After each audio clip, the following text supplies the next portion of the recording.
Today's video is so exciting. We are doing birth and adoption stories in order. This has been a long time coming because our last one was a couple years ago. I mean, but I don't know. I keep counting 16. I was just counting. Oh, 16 yeah. So we got 16. Yeah, good count. All right. So we are starting, of course, with the first child that was born. We were married almost 2 years. Almost 2 years when we had. Da, da, da, da. Oh my goodness.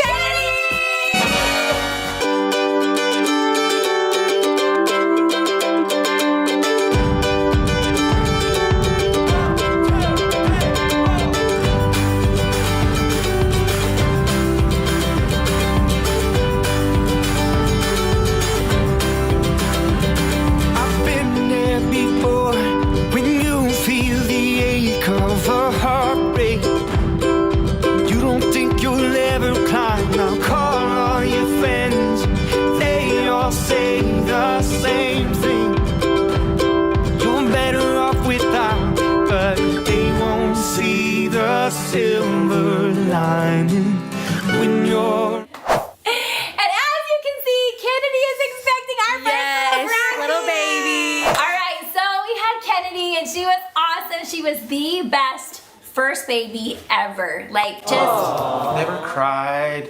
Obeyed. I made them want 16 kids. Yes. she was obviously that good. All right, she did cry. I mean, she was normal.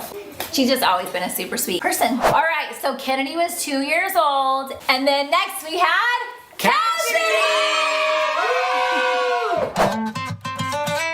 One day in, one day out, on top, then you're down. The highs and the lows keep swirling. Walk these streets like you're beat, then rise up to meet the break that you need. It's coming, just hold on.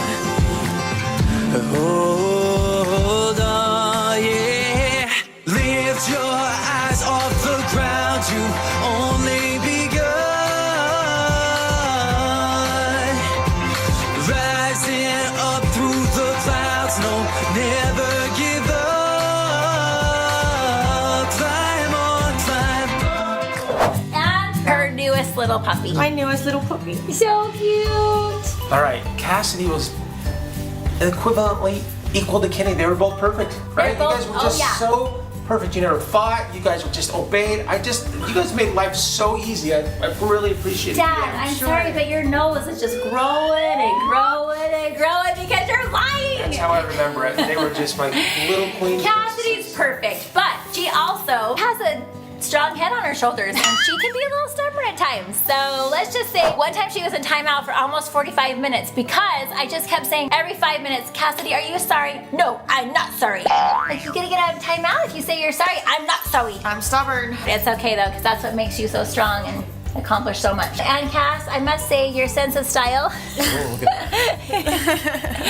is so cute. I love style. You're so cute. All right, next, 2 years after that, not even quite 2 years, only 20 months, we had... Wait.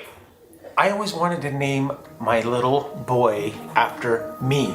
Because your name is Bruce Edward Nelson Jr. B-E-N-J. Benji, get Adonai it? Benji. Yes. So, we named him... Trey! I gotta duck my head here. There you go, Trey. Sit down here, buddy. You sit right here. Oh, I'll be in the middle. Extra tall.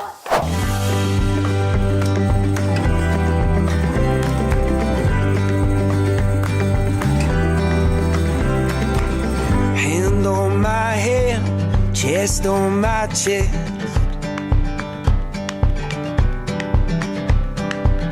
Be my lover, yeah. Be my best friend. I will wait on your border until you will let me in. Hand on my head, chest on my chest.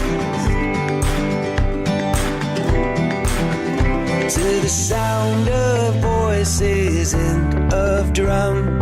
His birth name is Bruce Edward Nelson III, so Trey comes from 3. Yeah, totally. That makes sense. I don't know how many years of your life you went by Trey, and then what happened? And I switched it up a little bit, and I started going by Bruce as well. Yes, his Can't birth. lie, I like the name. Trey, can you still put your leg behind your head? Oh, I don't know. Let's try. Come on. I want to see. Literally. Oh my God. That was impressive.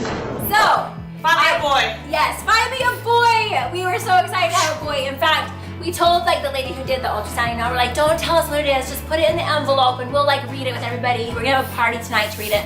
We got as far as the car, and then this guy right here was like, just open the envelope. I don't know if I have a boy. And we were so excited, and Trey was awesome, amazing in so many ways. So then, not even 20 months later, we had JD! So at this point, we had 4 kids under the age of 5. I didn't even know that was possible, but evidently it's possible. And then we decided, and it was really actually a special moment, we decided to start adopting. Benji and I knew we were going to adopt one day, but we didn't really know when, to be honest. Or how many? Yeah, we just had no idea. We just knew that was kind of in our story. We just kind of had that feeling. But one night, while we were eating dinner with just these 4 little kiddos, we had this new house and we were sitting on this little card table because we didn't have a table yet. And Cassidy was sitting there and she was eating dinner with us, but she was literally just kind of pushing around her corn, and we were just talking a little bit about being grateful for what we had, and it was raining outside, and I just said, we should be so grateful for our home and the food that we have and all the blessings we have. And Cass was just like, again, just moving around her corn, and she like started crying. I'm like, what's the matter? Why are you eating? What's the matter? And she said, I just really feel bad for all the kids out there that don't have a mom and dad.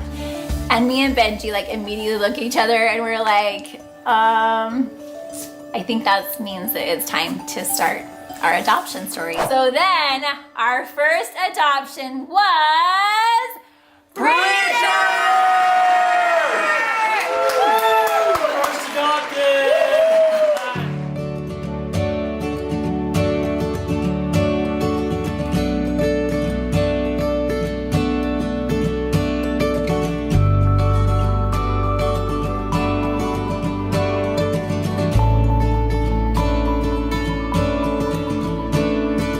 I was not your family, I was a stranger to you once, but you treated me like we had the same blood.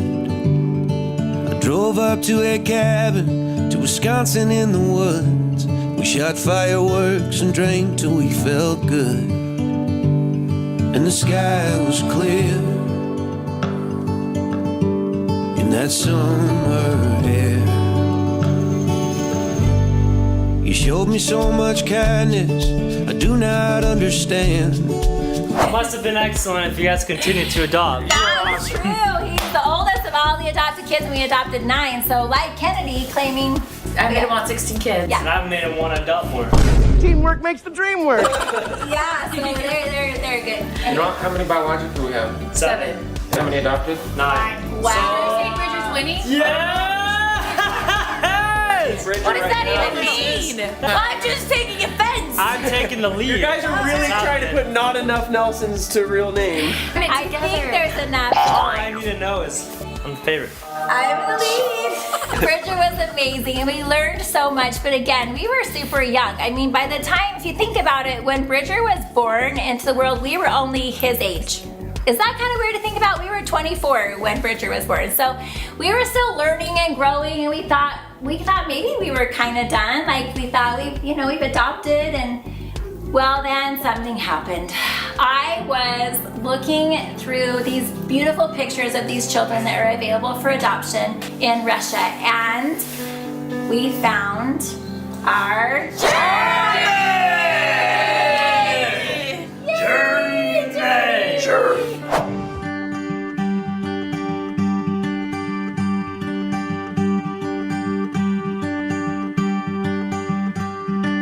Teach my soul to sing your song, even when my eyes can't see.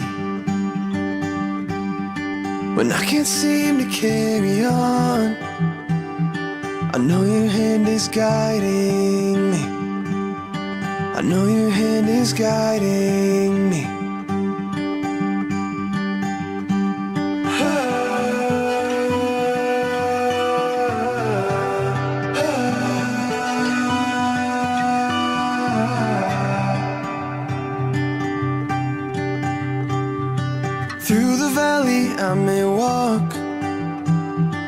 but you were all I'll ever need.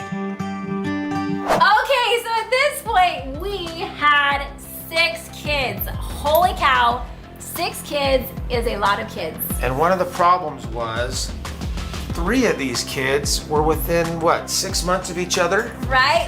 And it was an argument of who was the oldest. Because ultimately, Journey's the oldest in age. She is. They're all But- the same age for a good half of the year, but the first Bridger was person the to that oldest age- son, and Cassidy and Bridger used to debate every single time. What do you mean I'm older. used to? Still. Yeah, there's Still always a debate, constant because debate. It's still kind of like a live to thing. agree. It's awesome though because it's like we literally have a set of triplets, to be honest. And so So we it's, had 3 8-year-olds at the time. yeah, 3 8-year-olds, 3 9-year-olds. All right, then after that, Dad, we moved 4 hours away to a whole new area. Our right. whole lives changed, right? Completely changed. Completely changed. And a really cool thing happened. I had a really special experience, and you can learn more about that on our adoption stories. But I knew that we were looking for a little girl, and her name was Lily. And so we were looking and looking for a little girl named Lily. But meanwhile, we had a little foster placement that came to our house, and her name was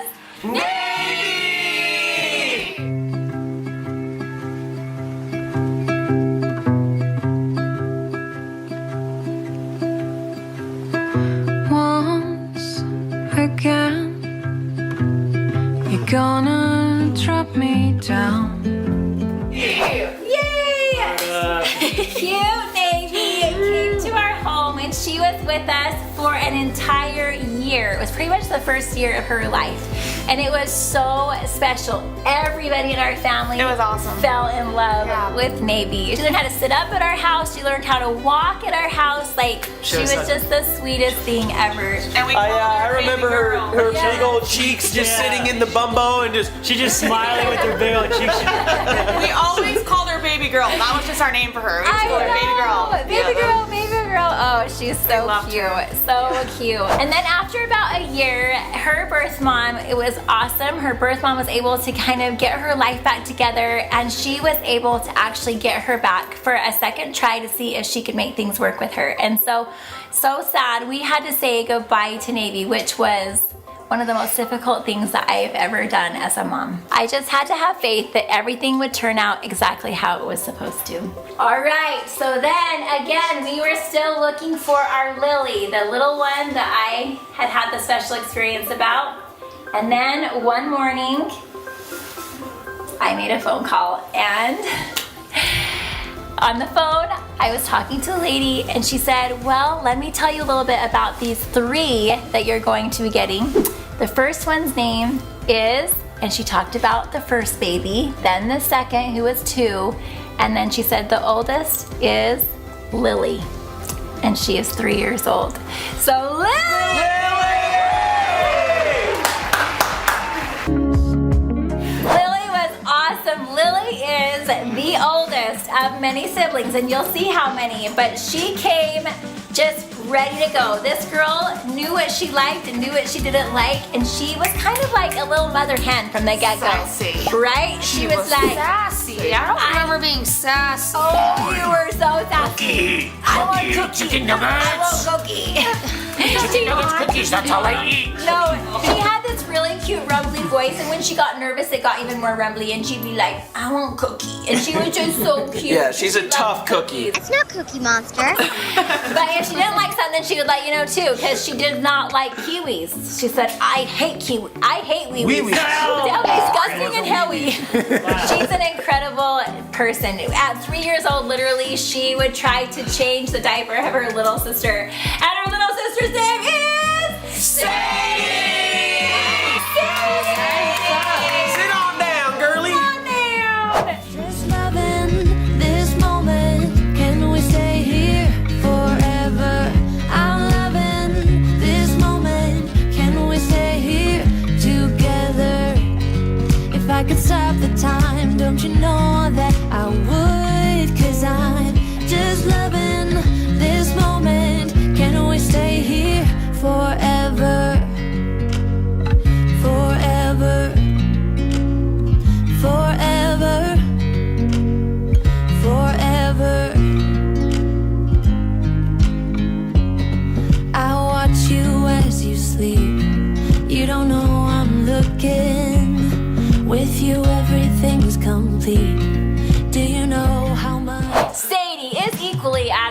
sassy as Lily. Just they are both A little less, super actually. I don't know. I would say more. Then it's settled. I'm gonna say No, Leslie now. sarcastic There's some more, major but sass here. Let's just say I'm about to have a fight between me. Oh my we got a whole gosh. lot of sass in our family.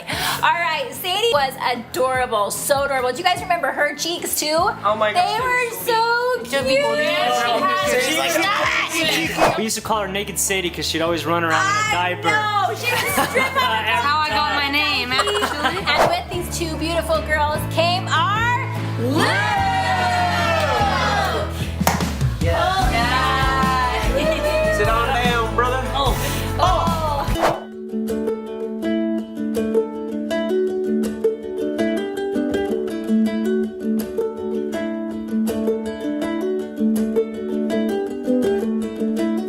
I fall down when you're mine. I get up and you're a stranger. Out of sight, out of mind. No wanting to surrender.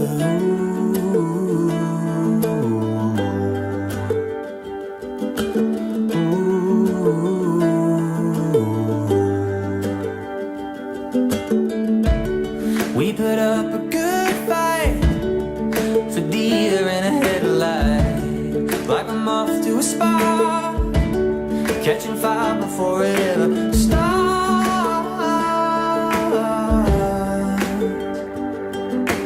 And I remember Luke, he just danced right into our family. He somehow. did. That kid. He is the best dancer. When he was literally barely able to walk, this kid could dance and hold a beat. Like, it was crazy. Yeah, I mean, we can't Something even like do as that. cool I as don't he was.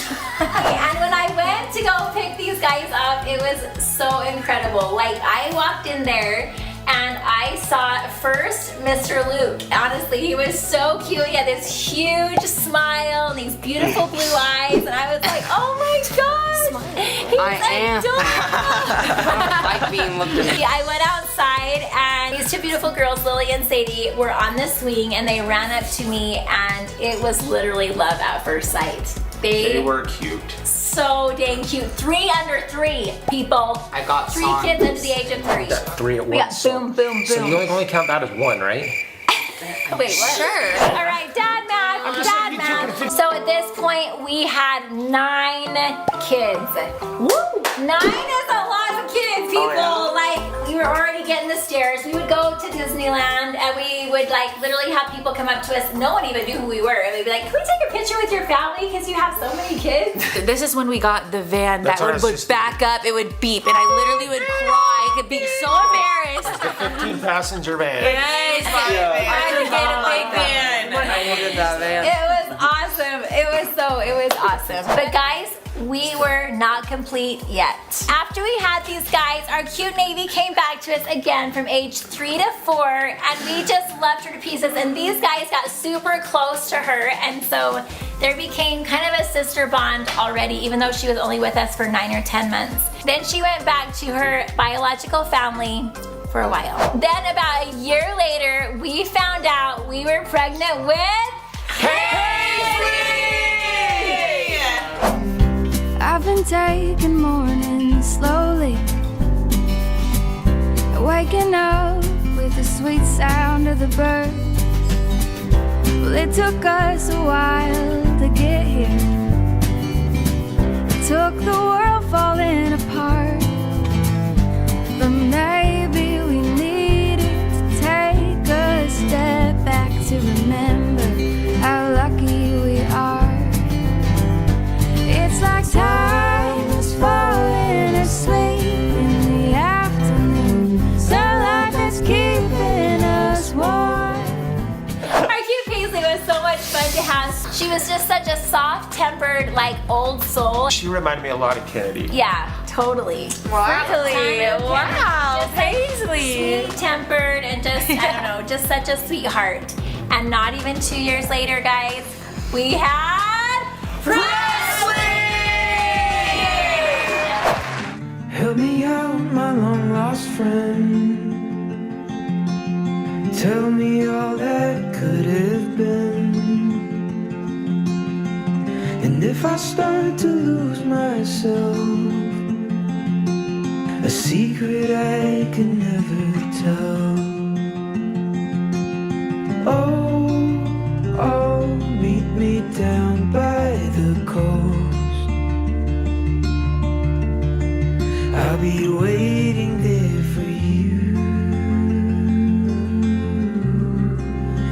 till the ocean top. All right, and then we had Presley. Presley is a little bit feisty, but a little bit. Yeah, just a tad. She reminded me a little bit more of Cassidy!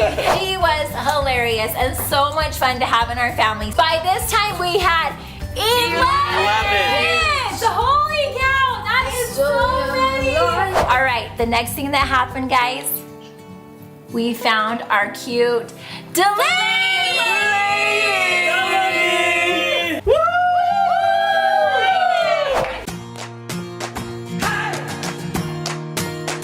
You and me,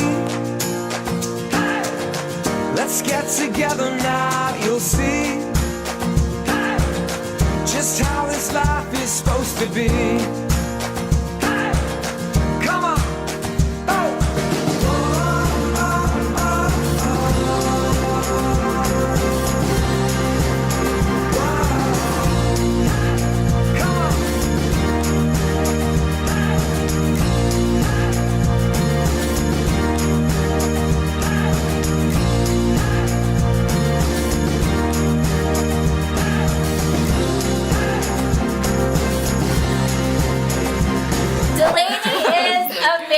It was so much fun. Another little feisty, but super into sports. You guys, she was good at everything she tried. Talent. And Delaney was amazing, even better than me at every sport. Still is. It's true. And that's saying something. That's saying something because Dad's amazing at every sport. Delaney didn't come alone. Delaney came with Algie!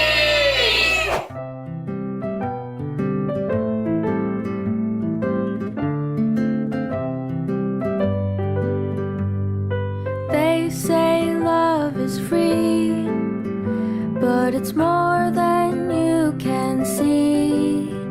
It's a song, it's a melody, it's the beat of you and me. It takes more than words to know. It takes more than bills to show.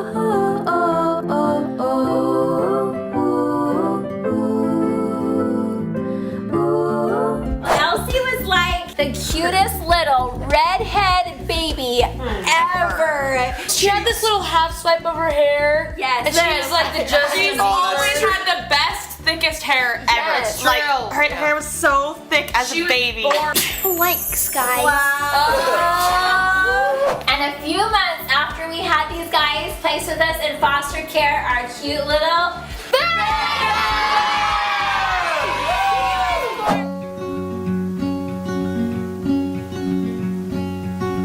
I am not a raincoat here to keep you warm. Let me go back in the closet after the storm.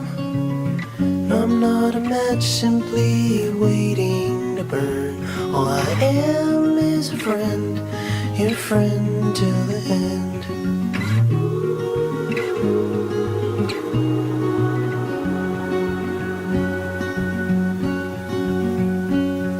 I'm not your impression of a city wish. You loved more than everything you gave for it. And I'm not here to criticize the risk. All I am is a friend, your friend till. He was born just a few short months after these two were placed with us, and 6 months later we were able to adopt all three. Mr. B is so adorable and was such a fun addition to our family. Brand new little tiny baby and had the biggest smile on his face all the time, and he still chubby makes us cheeks. all smile. Beckham never forgets though to tell you that he loves you. That's Again, 3 more kids under the age of 3. This is my 3rd time doing this, right? I mean, so she was prepared. you know, we can handle it. Like the first time when I had 4 kids under 5, I was a pretty big mess because it was really difficult. The second time, I was equally as much of a mess. The third time, I felt like maybe I had all these older kids to help, I think but he it was kept like saying, doable. So at the time, we had what, 14 14 kids. I think we're missing one. Or two. Or two. Or 2. Or Maybe we're still missing a few. All right, guys, at this point, we pretty much thought we were done. I mean, we were like mostly done. In the back of our minds was still maybe by some crazy reason we would be able to adopt our sweet Navy. And then that's exactly what happened. We were able to adopt Navy!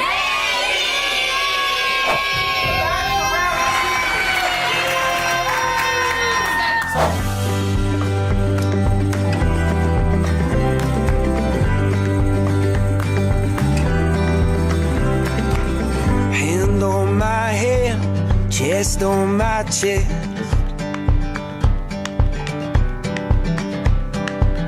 Be my lover, yeah, be my best friend.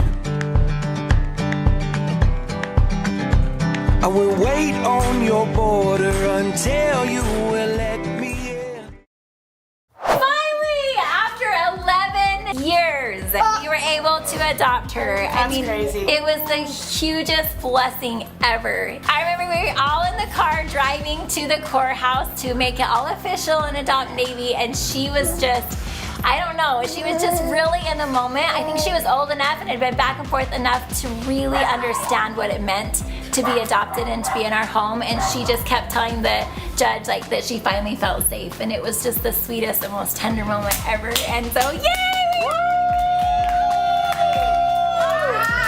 And we thought we were done, but we weren't. We had the amazing surprise of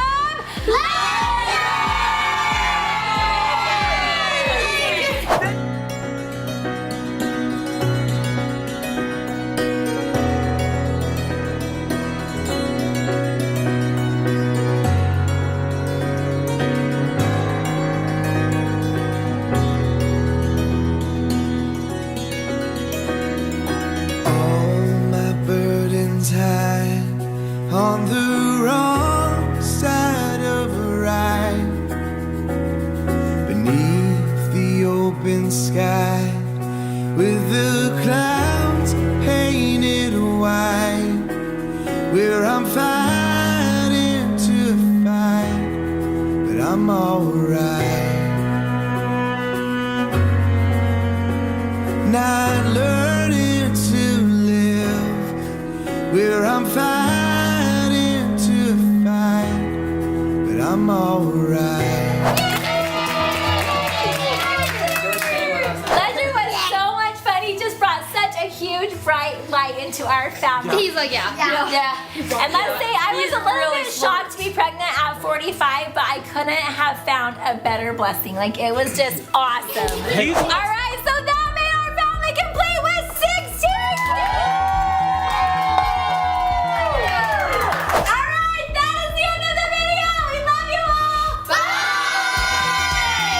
I'll wait to see your golden smile, feel of 1,000 kisses. Oh, please stay a while. I'll reach up to hold your sunlit face. Feels like a handful of silk now. I'm in your warm embrace. Oh, I hope this feeling lasts till the oceans turn to glass and the world around us turns and fades to black. Together we'll hold back the sun in this moment, forever young. Against the stream of time we'll run, baby. We'll hold back the sun. This feeling moves me every single day. I'm captured by your charm, enchanted by your ways. In the magic of your eyes, I've become lost in their spell. So come closer, my dear, because all is well. Oh, I hope this feeling lasts till the oceans turn to glass and the world around us turns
the one thing I will never forget, the judge asked Navy if she wanted us to adopt her. She was so cute. So he asked her, like, do you want to be adopted by this family? And she just put her little hand right here on her chest, and she just started crying, like with this gut deep, like cute cry.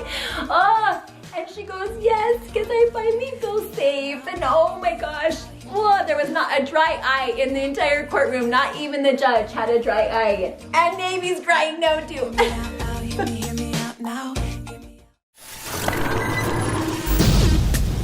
Yeah. Get busy. Get busy. Everybody get busy. I need y'all to report to the dance floor right this minute.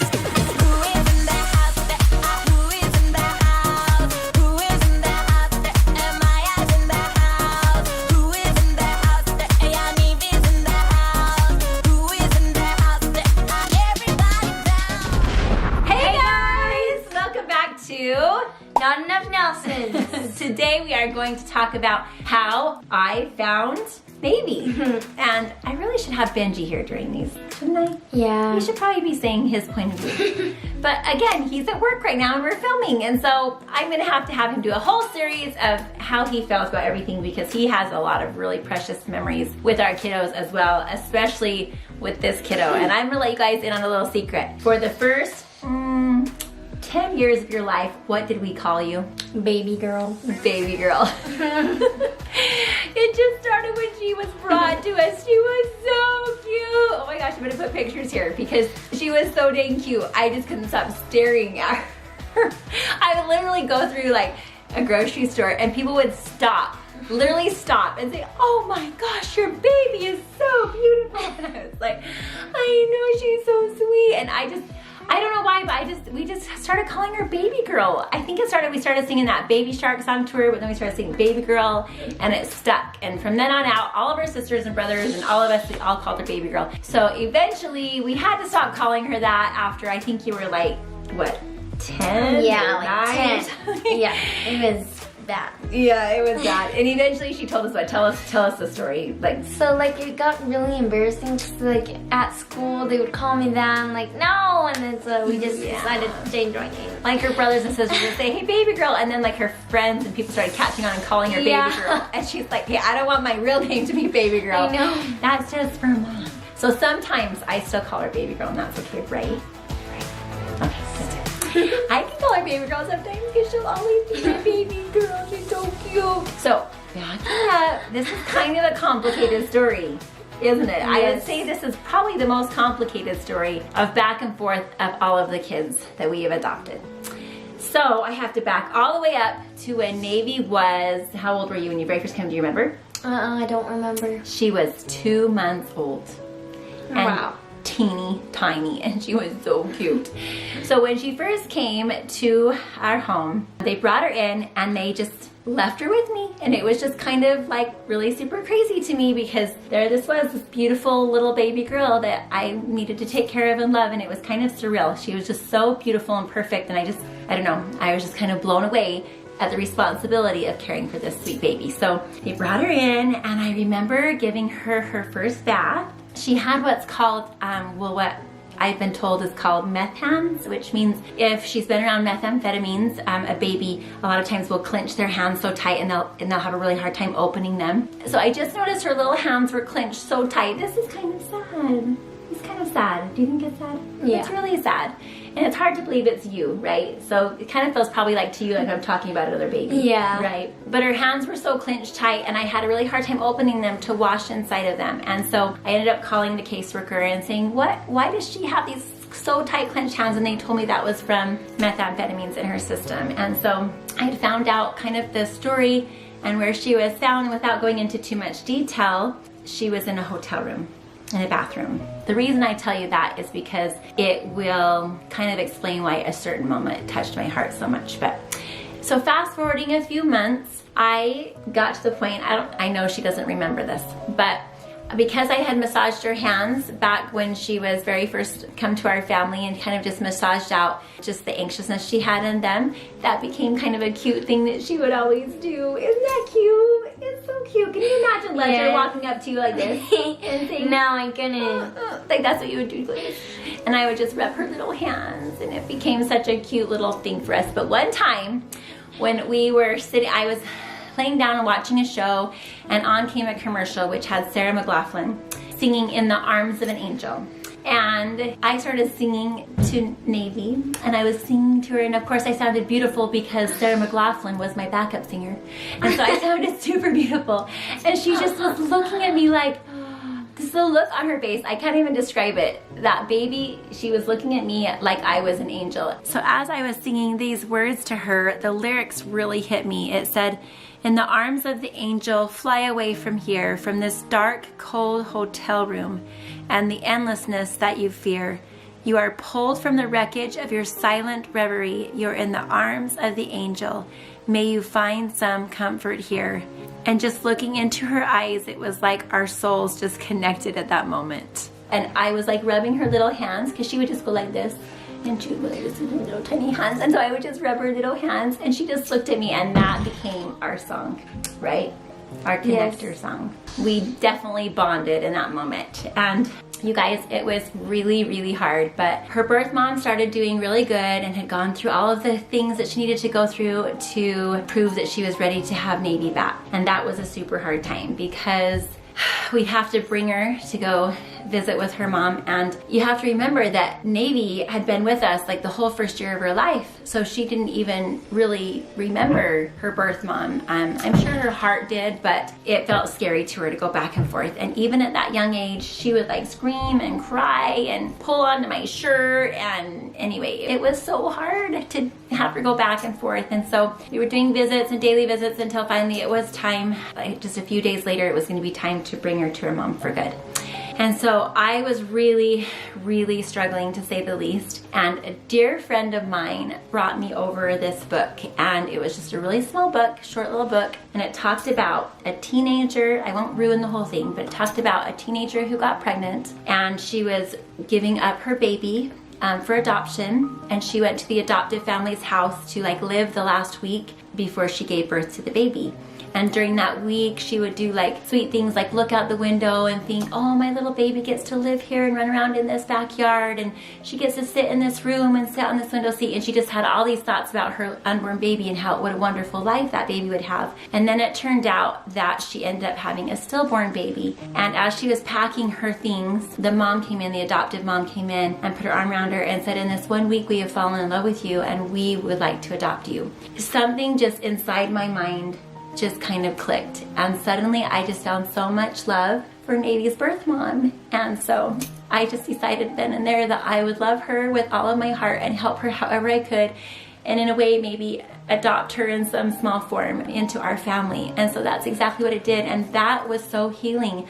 Like any moms that are out there that are having to, you know, give back their foster child to their birth mom and help reunify them, that is your saving grace. Find love for the birth family, find true authentic love for the birth mom, and wrap your arms, even if you can't physically do it, wrap your heart around her and try to cheer her on and bettering her life. And that's exactly what I did. And you guys, that helped me so much. And so Navy went back to her birth mom, and we were loving her birth mom. And in fact, we tried to help her mom find a job, and we tried to just help her any way we could. I would even take her to lunch sometimes, and her mom was just a sweetheart, and she let us babysit Navy whenever she needed a babysitter. And then I actually started doing childcare because of Navy, and so she started bringing her to me for childcare, and it just was really wonderful. And so sadly, 3 years later, what happened?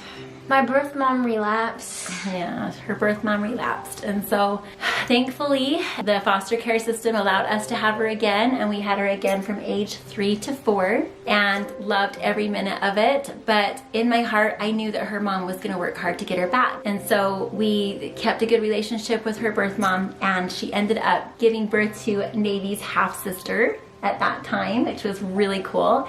And then she ended up getting Navy back, and we were so happy for her that she had gone through it again, because a lot of times it would be hard not to just give up in her case and give in to the addiction, but she so bad wanted to get her life straight and to raise her 2 girls, and we were just hoping the best for her. And so she went back, and meanwhile we still got to love on Navy. She still brought her for sleepovers, we still got to watch her all the time, and it was wonderful. Then finally, I think you were how old, like 6.5. Like 6.5 or Yeah. so. At about 6.5, her mom was struggling and some things happened and she had us start babysitting her, but instead of just for like 1 or 2 days or a weekend, it turned into like 6 weeks and 2 months. So Navy was like 6.5, 7. That was really hard because she could talk about how she was feeling. And how were you feeling at the time? Do you remember? I was old enough that I knew that I wasn't feeling safe. While you were there? Yeah. Do you remember that you would cry and like not want us to drop you off and stuff? Yeah. Yeah. Yeah, there's a few times that were really, really hard that Navy would jump in the back seat or she would try to get away or she would just, I don't know, just scream and cry, and that wasn't Navy at all. Like Navy normally was always very calm and sweet, but she didn't feel safe and she would cry, and it was really, really, really hard. And it got to the point where it was just too hard, and her birth mom, I think, feeling and understanding that Navy's feelings needed to come first at this point, I think she realized that it was just too detrimental for Navy to go back and forth like that, and that Navy didn't feel safe. And there was a reason she didn't feel safe, because her mom had relapsed again. And so it was just it was so hard and such a sad and hard time. But Navy was left with us for about 2 years. So there was a time we actually ran into her birth mom. I don't think her birth mom saw Navy, but Navy saw her birth mom. Do you remember that? Yes, I Yeah. do.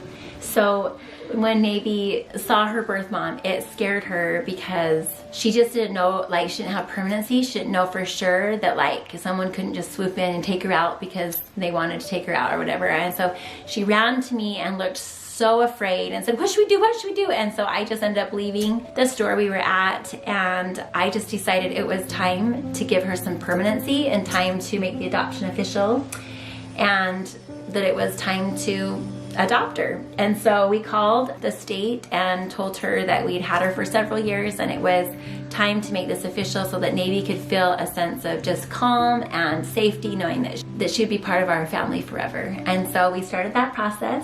It took about a year. Took a long time, huh? Yeah.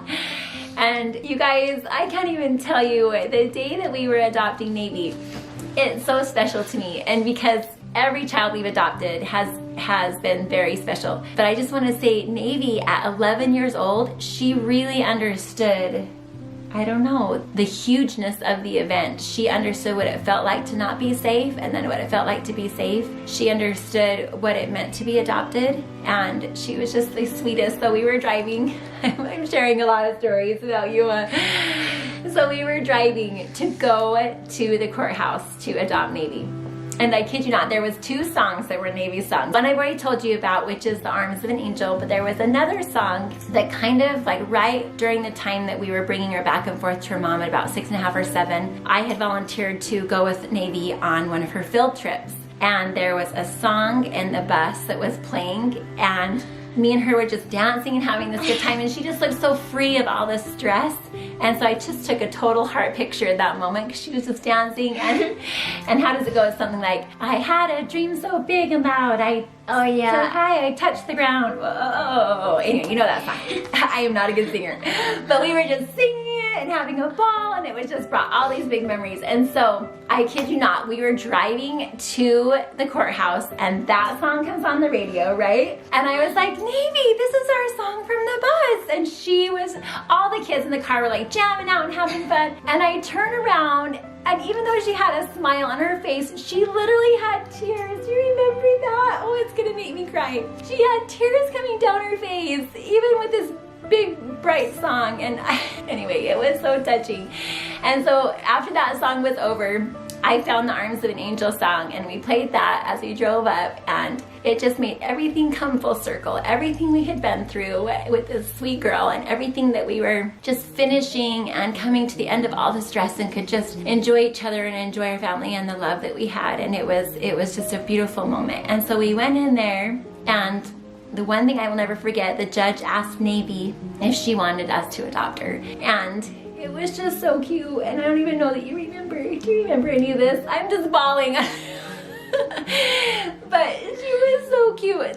So he asked her, like, do you want to be adopted by this family? And she just put her little hand right here on her chest, and she just started crying, like with this gut deep, like cute cry. Oh, And she goes, yes, because I finally feel safe. And oh my gosh, oh, there was not a dry eye in the entire courtroom. Not even the judge had a dry eye. And Navy's crying now too.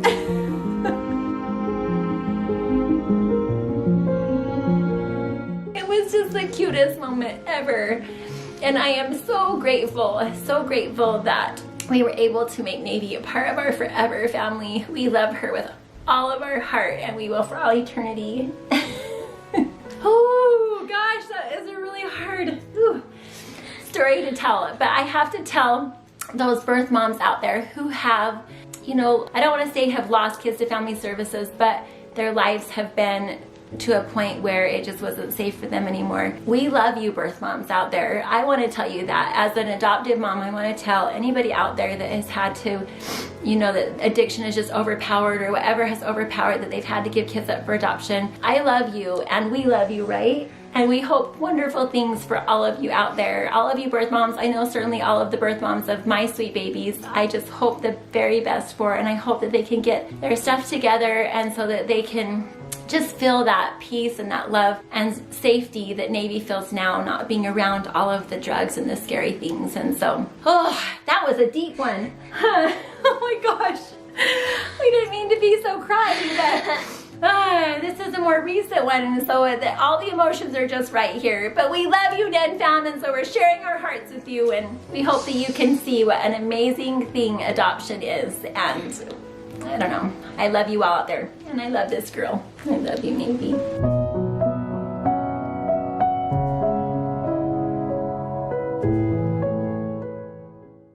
Whew, that was hard. All right, you get to do the outro, because I'm busy crying. Thanks you guys for watching this video. Make sure you guys subscribe down below, hit the notification bell, and give this video a big thumbs up. And make sure you follow us on Facebook, Instagram, and TikTok. Love you all. This goes out to birth mothers out there who have placed their child up for adoption. We're just really grateful for the effort that you tried to give. You make anywhere feel like home. Home isn't where we live. It's living by your side. Oh, and I can't imagine any other way. The way our world needs your touch in every space, and how it makes any place feel like home.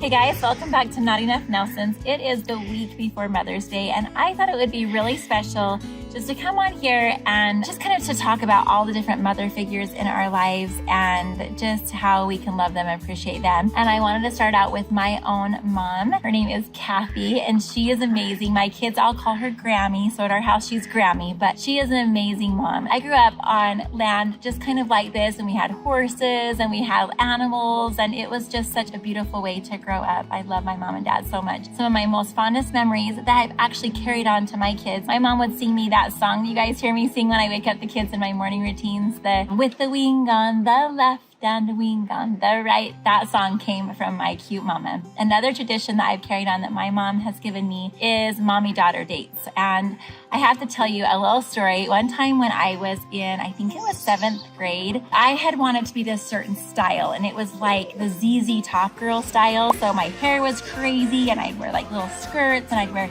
socks with high heels in 6th grade. Yeah, I really wanted that look. And my mom, she gave me all the stuff for that look. Like for Christmas, I asked for it and I had it all, right? And one morning I was getting ready. It was kind of dark, and I put on these socks, and they weren't like the socks that folded over. They were like big, kind of like gym socks, but I thought it's fine. I'll just scrunch them down. That was the style back then, to scrunch down your socks. And I put on my high heels and I went to school. And it was just a horrible day. Just everything was going wrong. And one of the things that went wrong is right in the middle of the hallway, my bag fell and all my books were all over the ground. And so I sat there and I'm picking up my books, I'm putting them away in my bag, and I looked down and my sock that's poking out of my high heel shoe literally had grass poking out of it. Like shards of grass were poking out of my high heel shoe.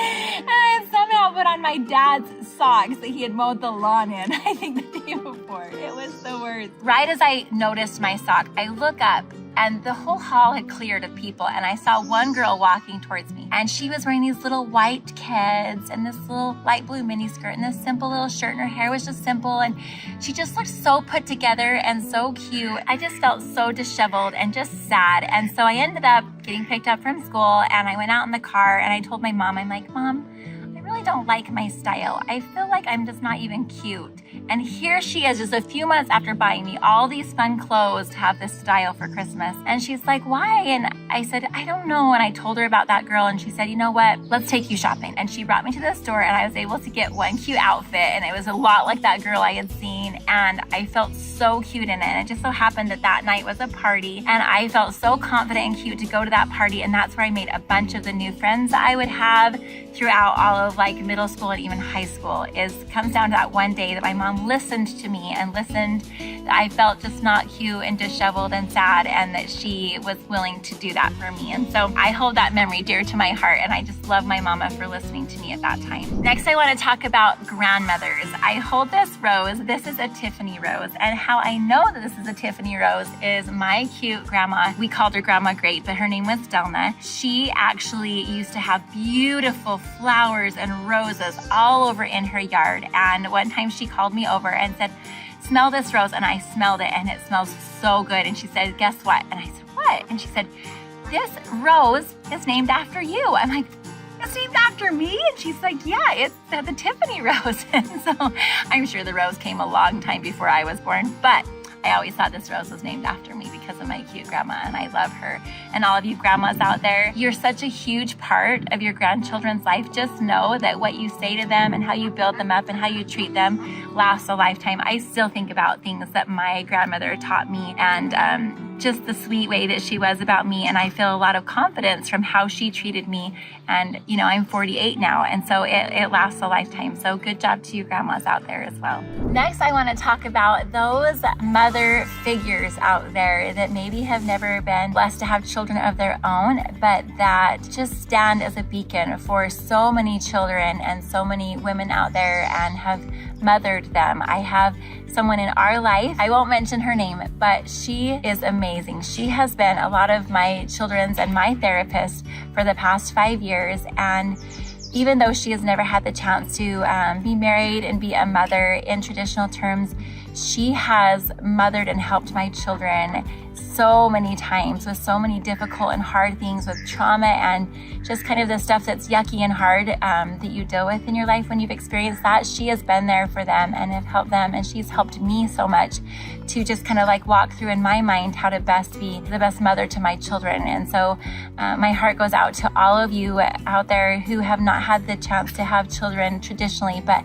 have been a beautiful mother figure to others and have helped lift them and put your arms around them in a very special and unique way. Next, I wanted to say happy Mother's Day to a very special set of mothers out there. Those who are longing to be a mother, and it just hasn't happened for them yet. And so a special story too, this is a tender story to my heart. I didn't really think I'd ever share this, but I think it's really cool how it happened. At Christmas time, I was driving down the road. I was just gonna run an errand, and I just said a prayer in my heart. I really wanted to help others this year. We have been helped many times, and I kind of just went through and basically told Heavenly Father, I really want to help a family that's struggling, that can't provide Christmas for their family, and I really want to help someone who's struggling to get into an apartment or a home to be able to pay that deposit down, and I really want to find somebody that I can help be able to afford in vitro because it's super costly, and if that's the only way that they can have children in their lives and money standing in the way, that just breaks my heart. And so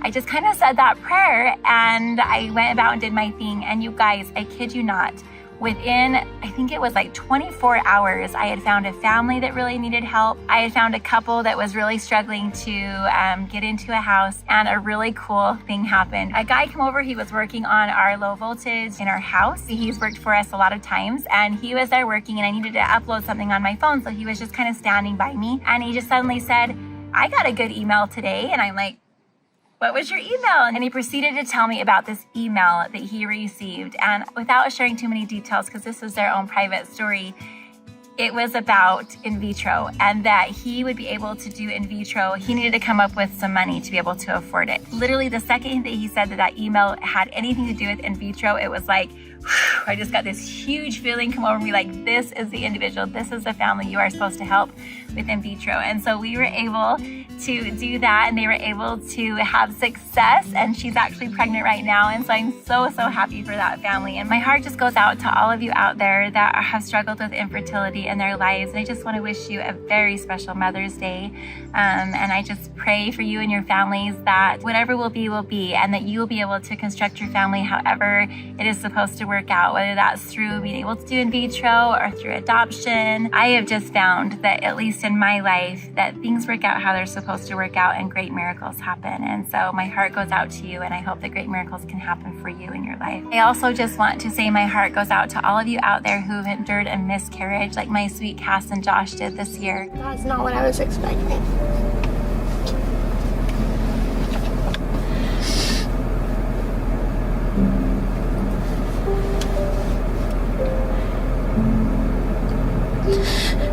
It was supposed to be exciting. It wasn't. I was just sad.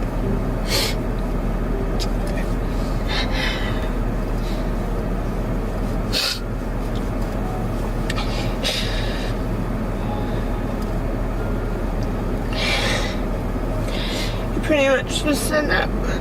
I don't even know if we got on film, but we pretty much just said that we should probably know that this is gonna end in a miscarriage, which is probably the worst thing you want to hear.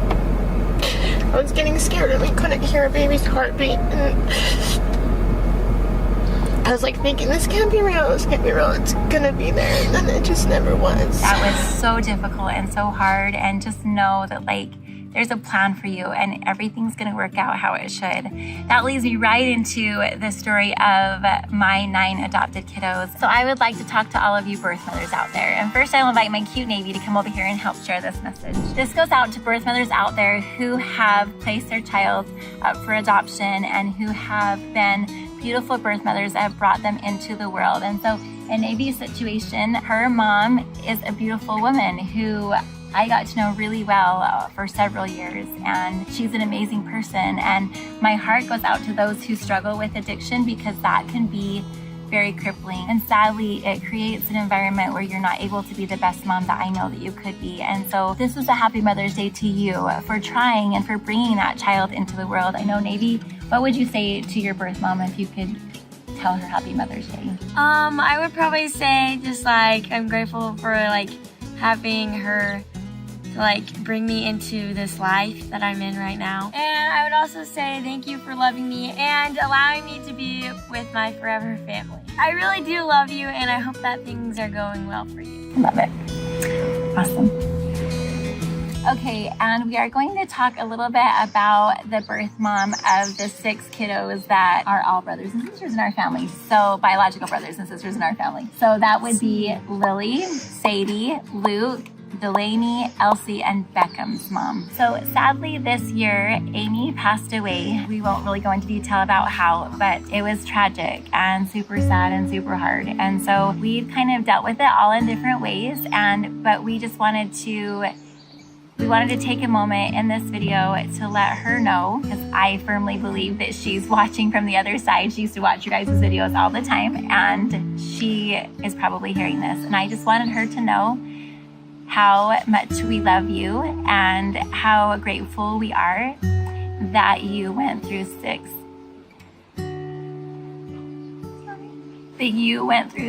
pregnancies and had these beautiful babies. And we're just really grateful for the effort that you tried to give.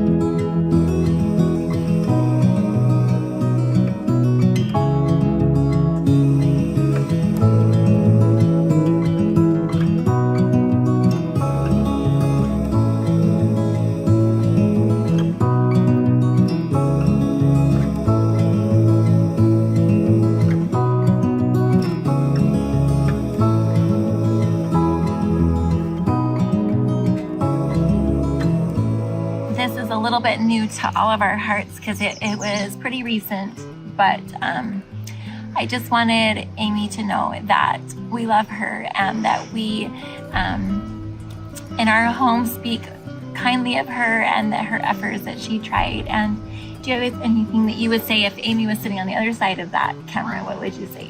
I have no idea. Just thank you for giving us a forever family that we can just, I don't know, I can't even put words into it. Just thank you for making us so we can have a forever family and have a great family and feel loved. I would say thanks for having me, because if you guys didn't know, she was like 16, 17, my age in high school when she had me, and that's pretty awesome that she went through all that to have me. True. So, I don't know if I could handle Vega right now. That would be a lot. So she had the courage to try and to endure going through pregnancy at your age would be pretty difficult. So a lot on your body. Yeah. So we're really grateful for what you did give and for what you tried to give. My heart breaks for all of you birth moms and dads out there that have struggled with addiction throughout your life, and I just offer a special prayer to all of you out there if you have struggled with addiction, that it's something that you can beat and that you can get help with. And we're grateful for those of you who have tried and who have beat it, and we're grateful for, you know, birth moms. We're so grateful for adoptive moms who, like me, who have brought in beautiful children and who have created a family that can be forever, and that you have put your heart out there and loved them. Sometimes I know it's really difficult to be an adoptive mom because sometimes a lot of the anger that our kids feel from what they've been through in their life and the trauma they've experienced in their life, a lot of times that is let out on us. And so from one adoptive mother to another, I just want you to know that you are doing enough and you're doing your best, and just keep trying and loving. And I think eventually all of our kiddos, whether they're birth kiddos or adopted kiddos, will know how much we love them and will know how hard we've tried to help them in their lives. So happy Mother's Day to all of you different kinds of mothers out there. We love you so much. Thanks for watching.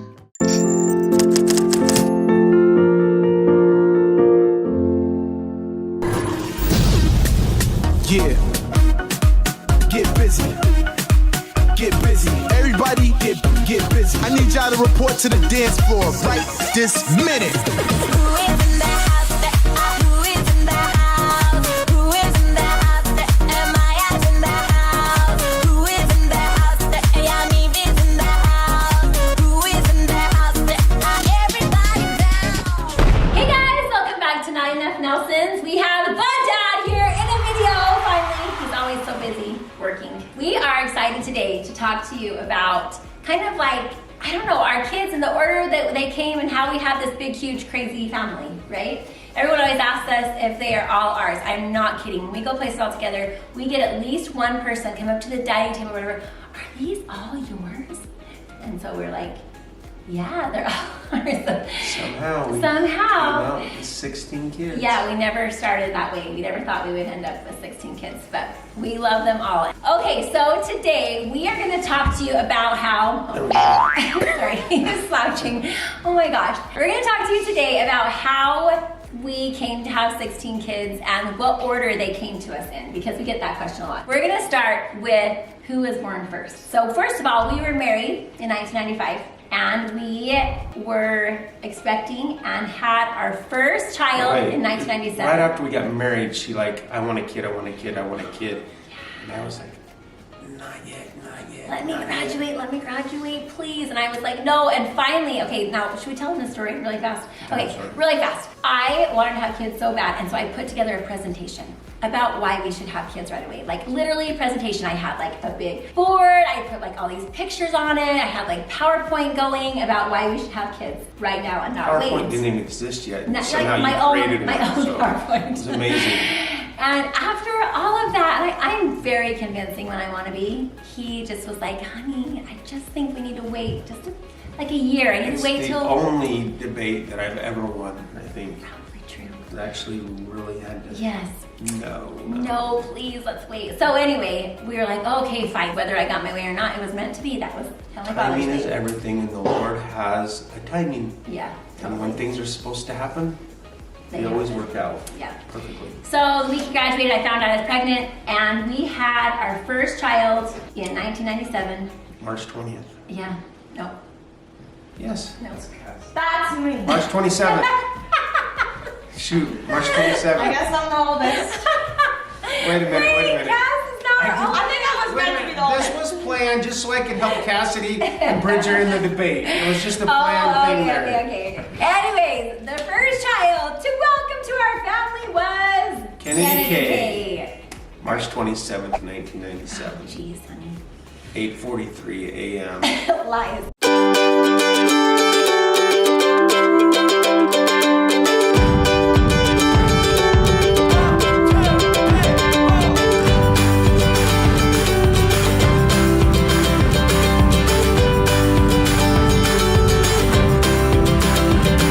I've been there before when you feel the ache of a heartbreak. You don't think you'll ever climb. Now call all your friends. They all say the same thing. You're better off without, but they won't see the silver lining when you're under covers hiding. Hey now, little mama, don't you think you ought to love again? Well, once again, you're... Hey guys, here she is. Kennedy K. My Kennedy K.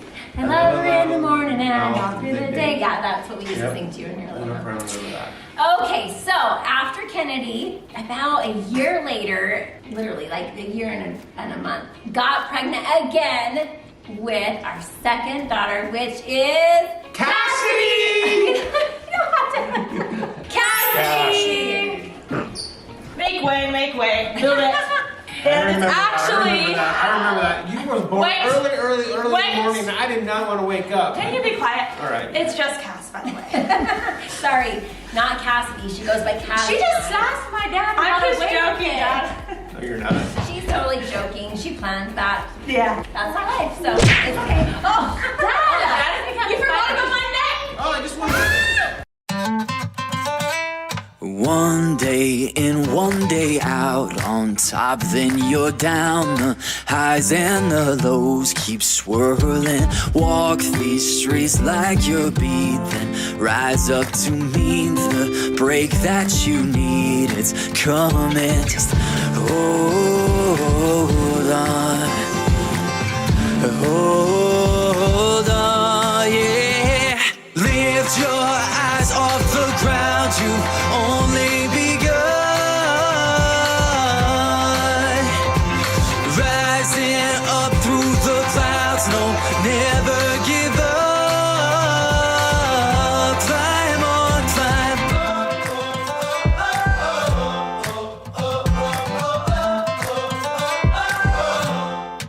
The next child to our family was literally like 20 months later, it wasn't even a full 2 years later, was the huge guy, Mr. Bruce. Trey.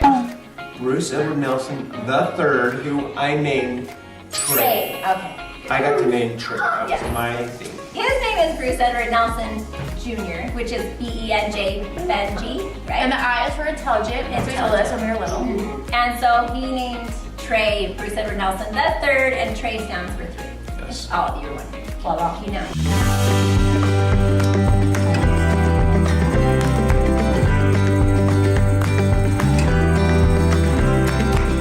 Hand on my head, chest on my chest.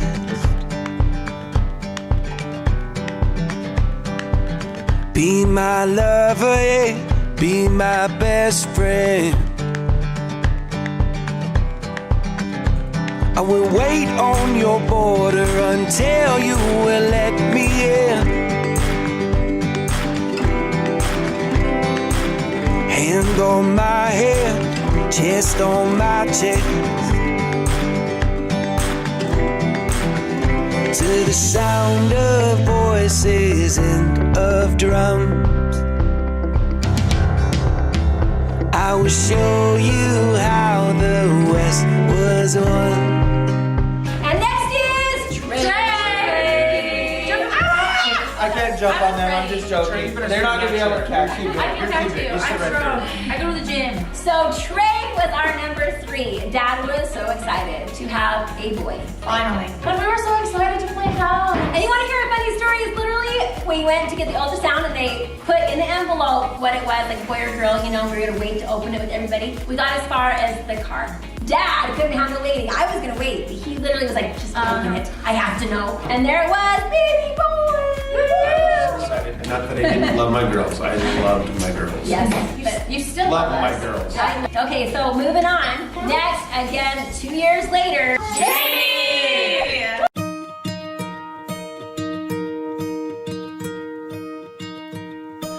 I hear you laughing, and I see you smile. You know that you're my everything.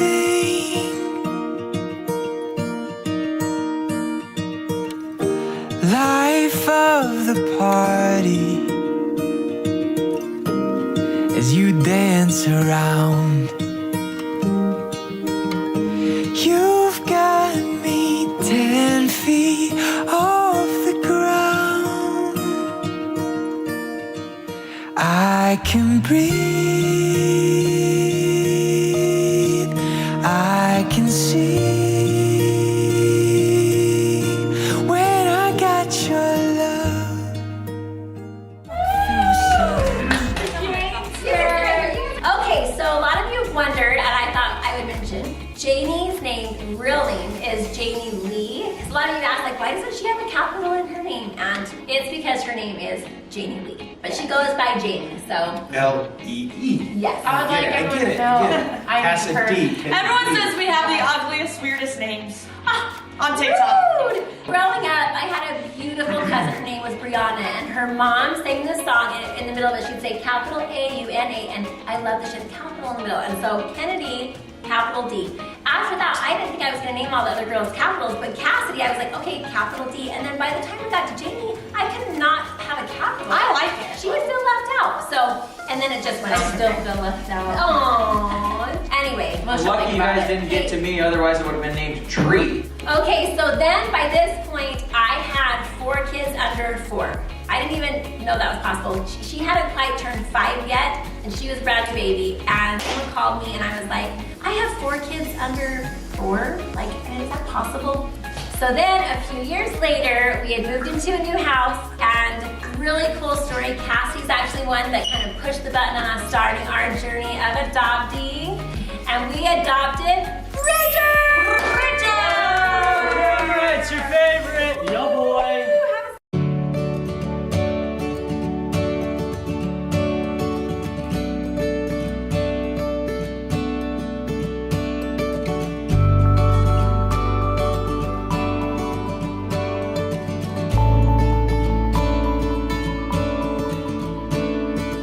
I was not your family, I was a stranger to you once, but you treated me like we had the same blood. I drove up to a cabin to Wisconsin in the woods. We shot fireworks and drank till we felt good, and the sky was clear in that summer air. You showed me so much kindness, I do not understand who puts that kind of soul inside a man. Young boy, represent. So another red personality, so Whoa. you know, several red personalities. We already let us all up, don't worry. Yeah, we lit up. We got red, got red, got red. We're I didn't know Janie's turned into red too. Janie's turning into red too. So it's Trey. What the heck? No, I'm not. So Bridger started us off, our first one to be adopted on our adoption journey. And then next, speaking of journey, we adopted Journey!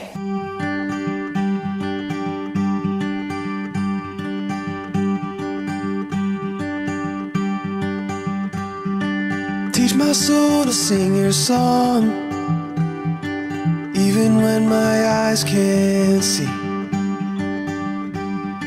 When I can't seem to carry on, I know your hand is guiding me.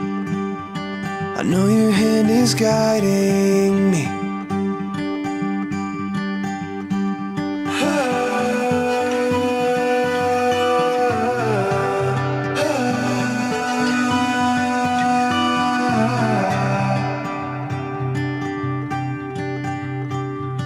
Through the valley I may walk, but you are all I'll ever need.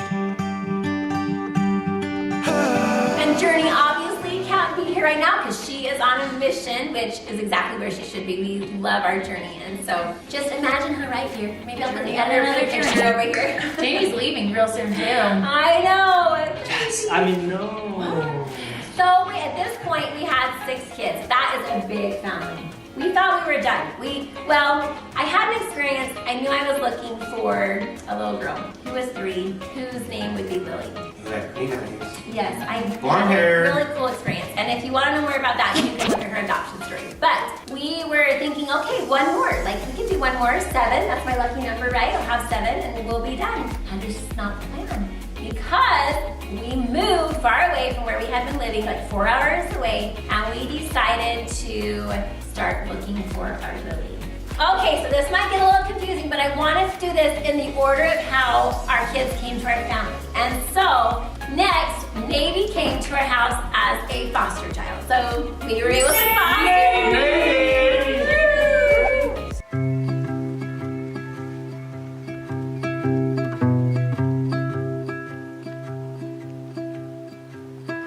Once again, you're gonna drop me down. So we were able to foster Navy from like a brand new baby until she was 1 year old. And so we were able to love her and fall in love with her, and she literally became part of our family. Not legally yet, but she was part of our hearts. Like, we absolutely loved our cute little Navy, who at the time we used to call Baby Girl. But we never thought we were going to be able to adopt her, and so we hadn't planned on that. It was really hard to see her go. Me and Ken were bawling. We were all bawling. I'm sad that she's just leaving now. No, even just right now, sitting over there, my heart's sad. Why are we making her leave? All right, anyway, what happened? We have to do it in the order. Let's do the order. Okay, so then next, we were able to have our Lily. So Lily was a great addition, and she came with some siblings, which I love and are amazing. But I'm gonna do them one at a time because sometimes I love them all together, like we got all 3 of them at the same time, which is true. But I also feel like I want to share each one of their personal stories as well, because they're all very individual and all very special in their own way. And so next we will bring in Sadie! Sadie!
And Sadie is a very red personality too. So blends with each other right My here. favorite color.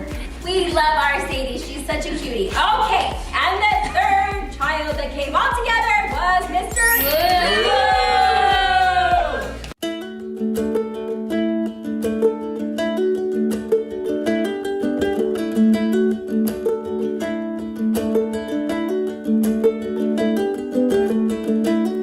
I fall down when you're mine. I get up and you're a stranger. Out of sight, out of mind. No wanting to surrender. Ooh.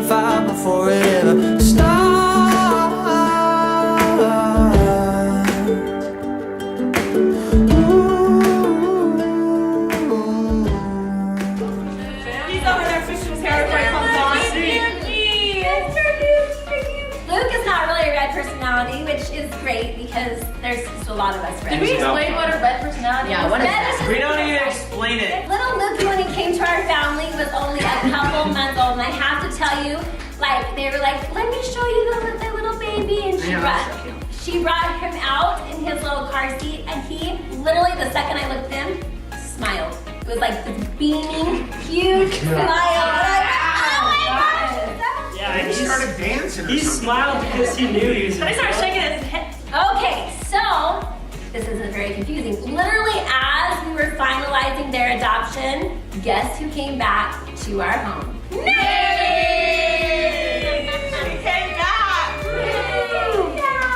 So what was really cool about her birth mom is she allowed her to keep coming to our house for daycare. And we started it all to be able to have Navy every day come to our home and kind of just continue to be part of our family. And we just loved her so, so much. But she did go back to her mom around age 4. So for a little while, Navy had to go back, but we still got to see her all the time, but we weren't able to adopt her quite yet.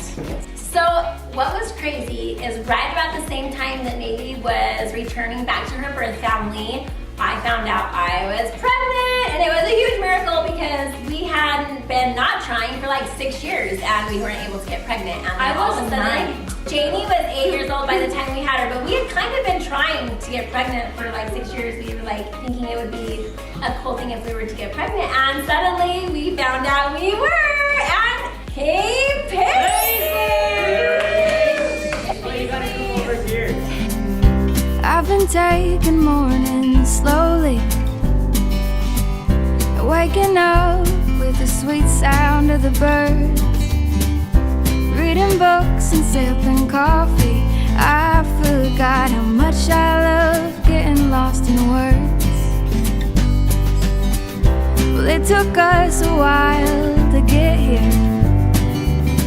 It took the world falling apart, but maybe we needed to take a step back to remember how lucky we are.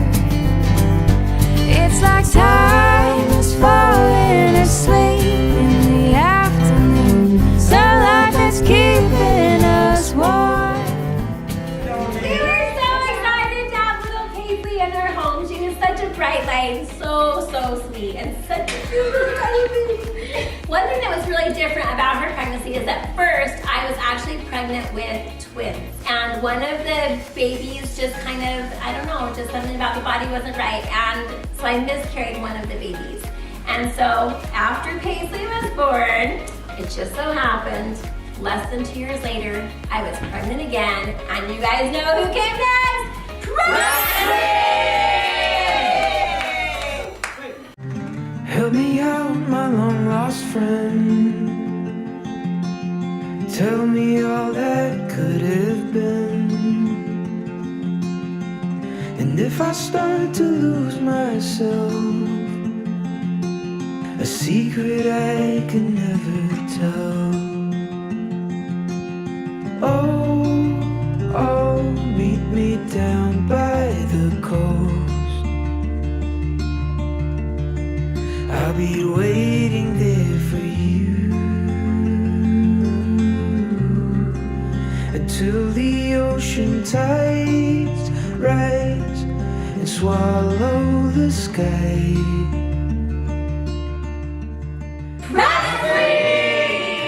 Alright, so then the two precious peas were back together again. That's why we call them the precious peas, or two peas in a pod, because I felt like at first they were two peas in a pod, right? And she just needed to kind of have a new body. So Presley was about 3 months old, and I just got a really strong feeling that these guys' birth mom was pregnant again. I don't know why, I just had a strong feeling, and I reached out to her, and she was such a sweetheart and got right back to me and wrote me this big letter, and we became really good friends, and I found out that she was actually due to have a baby in like 13 days. And so in that time, we became really good friends, and I was actually there when Delaney was born and was able to give her her first bath. So Delaney!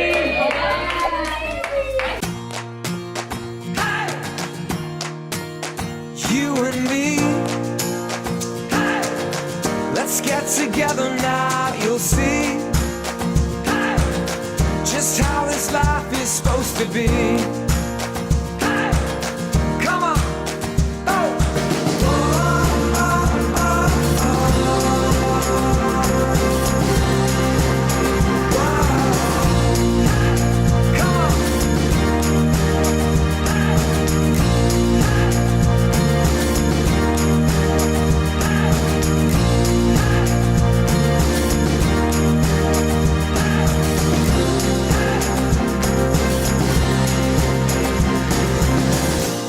So Delaney was such a happy part of our family. A lot like Lily, Delaney was like a mother hen, and she was so busy at 2.5 years old helping to take care of her little sister, Elsie!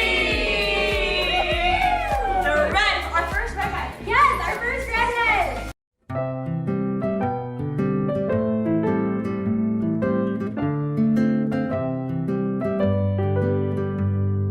They say love is free, but it's more than you can see. It's a song, it's a melody, it's the beat of you and me. It takes more than words to know. It takes more than bills to show.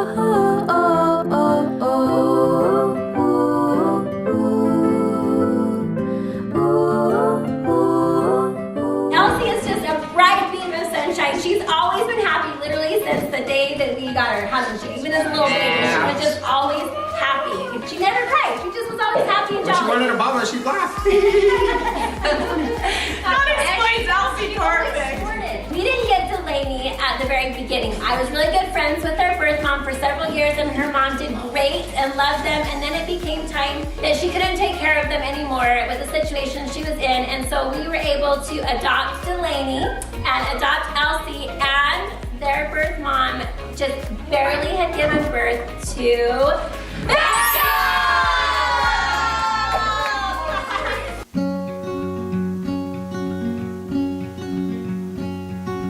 I am not a raincoat here to keep you warm. Then go back in the closet after the storm. No, I'm not a match simply waiting to burn.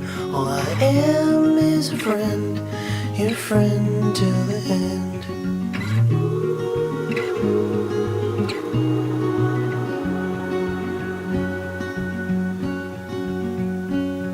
I'm not your impression of a city wish.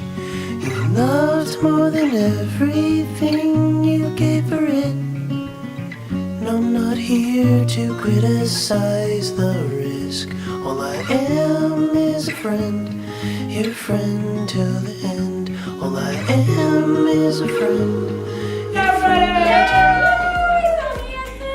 And he was just a brand new baby. He was literally 2 days old. Like we picked him up from the hospital. It was not, it was cold and snowy everywhere. And then, while we were in the middle of fostering these three before we were able to adopt them, an amazing thing happened, and Navy was able to come back into our family, and so we literally adopted these three while Navy was back in our family. So come on, Navy!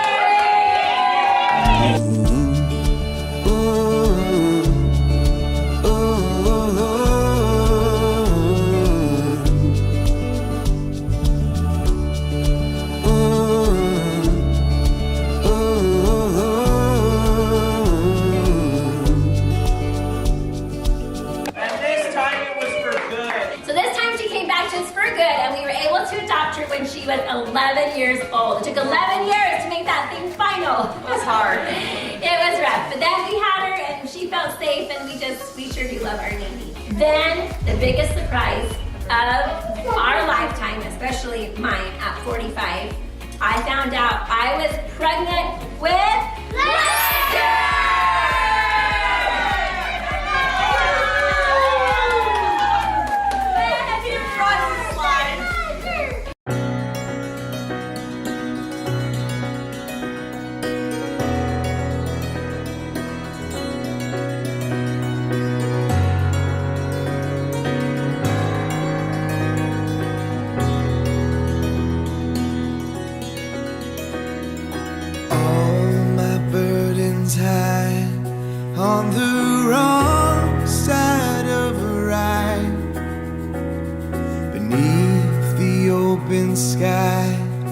with the clouds painted white, where I'm fighting to fight, but I'm alright.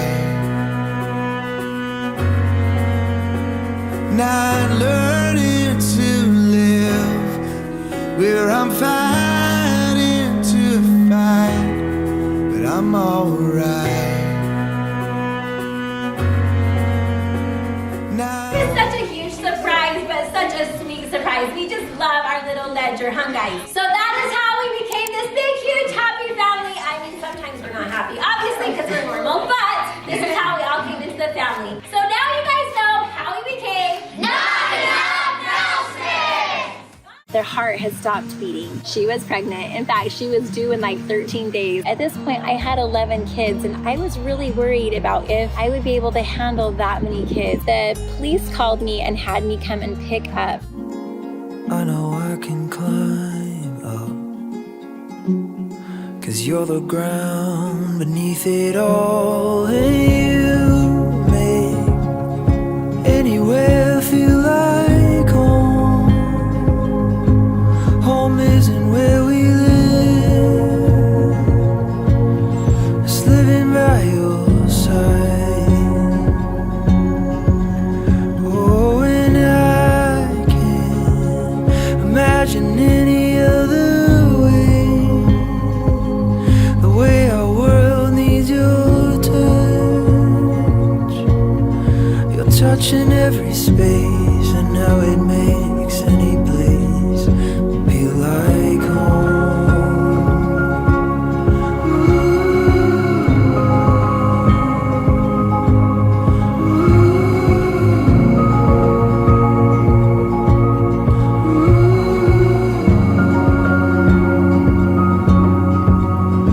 Feel like home.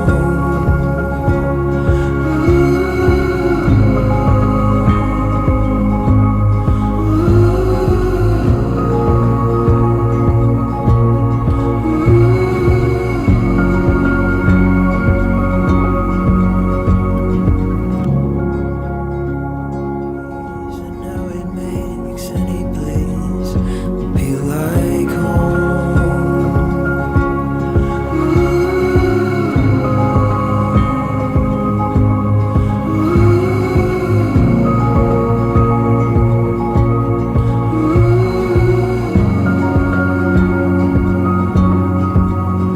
Feel like home.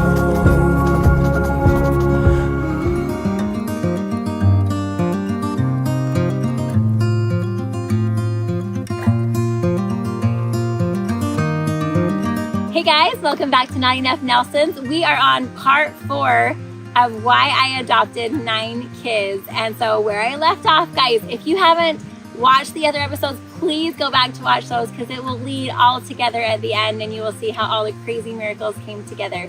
So jump back there if you haven't yet. But where I left off of the last one is I found out I was pregnant, and not only pregnant, but with twins. And at that point, I had 3 kids like under the age of 3. I know, that's crazy. At least under the age of 4. So we went into the ultrasound, and apparent that one of the little bodies their heart had stopped beating. For a little bit there, I thought I was pregnant with twins, but it ended up that one of them just, the body wasn't quite right. So I ended up giving birth to Paisley, and Paisley is she's just a doll. I hadn't actually had any kids for 8 years, and so it was so much fun to like go through a pregnancy and have her, and she was just so sweet, and she's always been so soft-hearted. If you know Paisley, you can talk about anything to do with her family or about any spiritual things, and she just starts to weep, just big old crocodile tears on her face. She's just so close to the spirit and so close and tender to all things that are special, and so I just love my Paisley.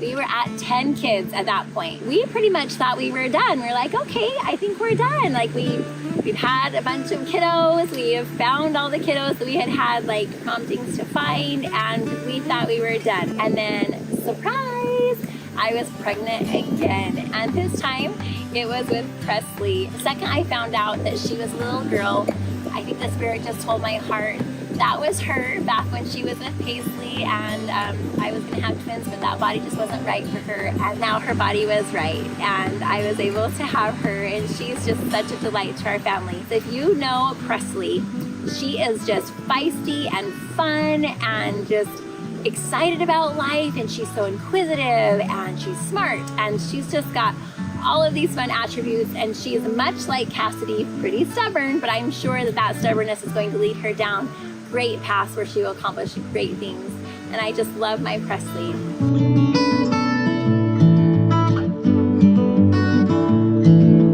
Right after I had given birth to Presley, maybe a couple months had passed, I think about 3 months, I had a feeling to look for the birth mom of Lily, Sadie, and Luke. And I just, for some reason, had a feeling that she was pregnant. I found her with the help of my cute niece, Carly. She found her on Facebook, and I wrote her a letter just straight from my heart, telling her everything about how I had all these promptings about Lily and how I was so grateful that she cared for her and gave birth to her, and how much I loved Lily and Sadie and Luke, and just my gratitude for her and all of the hard things that she had been through in her life. And I just wanted her to know that I had no judgment. I had nothing but love for her as the birth mom of these 3 babies. So she sent a letter back to me like within just a few hours. She was just the sweetest thing and so kind, and she was pregnant. In fact, she was due in like 13 days, I think, from when I messaged her. And so in that 13 days, we went and met up, and she wasn't using anymore at the time, and I felt like it was a safe thing for the 3 kids to see her again. And so we visited with her and spent lots of time with her, in so much that even when Delaney was born, I was able to go to the hospital, and I actually gave her her first bath.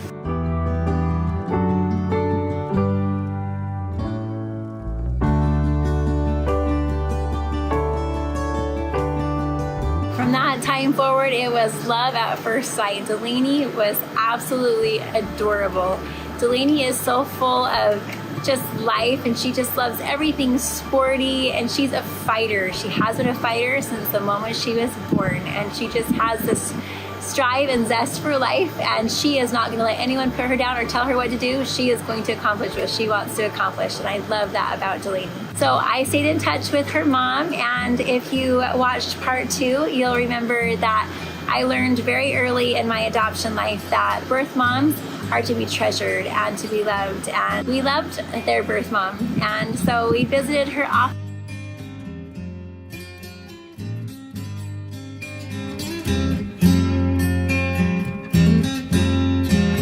So a few months later, my little Elsie was born. She was so stinking cute. I went to visit her for the first time.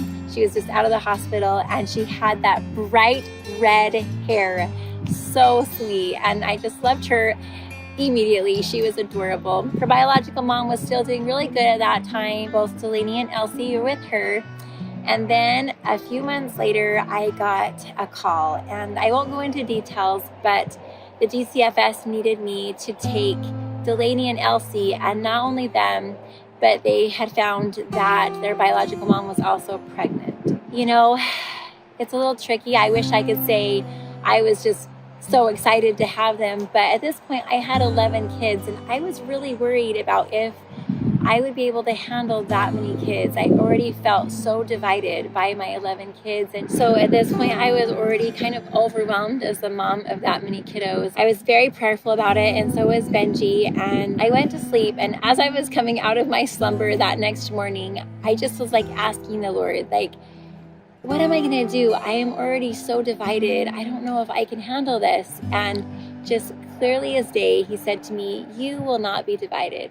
You will be multiplied like the fishes and the loaves. And if you know that beautiful scripture is when the Savior was able to feed 5,000 by just those few loaves of bread and a few fishes. And I just got comfort in that moment, and I knew that somehow I would be okay, that I would be able to still be the mom that all of those kiddos needed, and that Benji would be able to be the dad that they needed, and that we would be okay as parents with that many kids.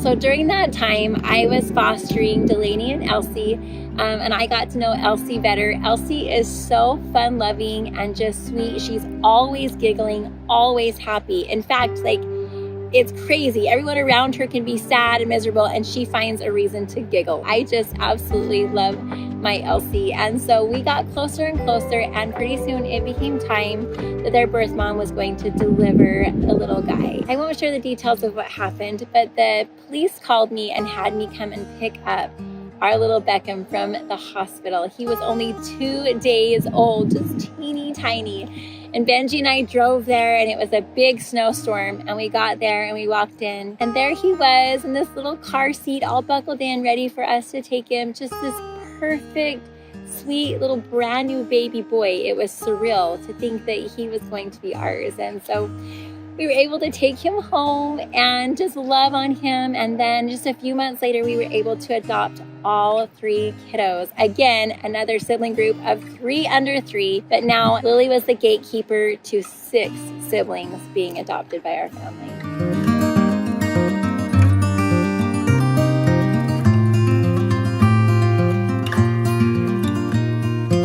At that point, we thought we were complete. We absolutely thought we were complete. In fact, there was one time when we were coming out of a grocery store and this cute gal said, "Oh, your big family reminds me of my family. We have 15 kids in our family." And we got in the car and Kennedy said, "You know, Mom, if we get baby girl back," we used to call her baby girl at the time, "if we get baby girl back, that would mean we would have 15 kids." And I was like, oh my goodness, Kennedy. But I thought, no, we are done. We are complete. She is happy with her birth mom, and we are good. 14 is our number. All right, guys, to see what happened next, watch the next video. You guys, thank you so much for watching all these tender memories and moments and miracles that have happened to our family. Love you all so much. Bye-bye. A room full of things feels completely empty when you're not in the wings. How could I have known the fortune I would find, a peace deep in my bones, the beauty day and night, and you make anywhere feel like home. Home isn't where we live, it's living by your side. Oh, and I can't imagine any other way.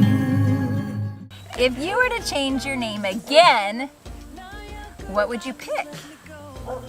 Who is your bossiest sibling? Do you remember your birth parent? Are you more of a daddy's girl or a mommy's girl? Did you change your name when you were adopted? Yeah. Fresh vet. We overseas with this one, man. Get busy. Get busy. Everybody get busy. I need y'all to report to the dance floor right this minute.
Nelsons. Not enough Nelsons. This is part 4 of our series, and we have the lovely Delaney June with us today.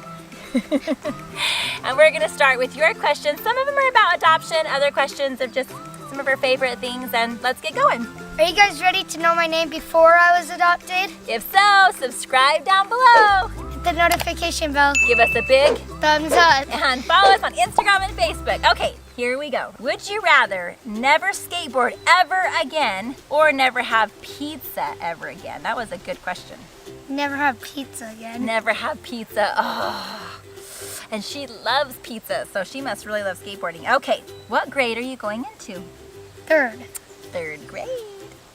If you were to change your name again, what would you pick? That's a good question. I think she's ever thought of that before. Janie, because I love my sister Janie. Oh! And she did not just barely say that, by the way. She was celebrating over there. Okay, if you could pick another name besides one of your siblings' names, what would you choose? Rebecca.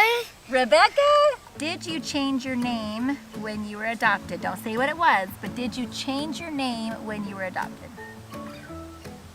I don't know. What? You don't know? She was kind of little, so she doesn't really remember. But I will tell you, guess what? What? We did change her name when you were adopted.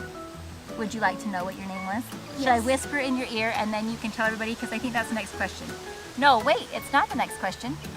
So let's keep going. And then I'll whisper it in your ear. How many crushes do you have? A lot of them. A lot? Yes. Ah, let's put a number on it.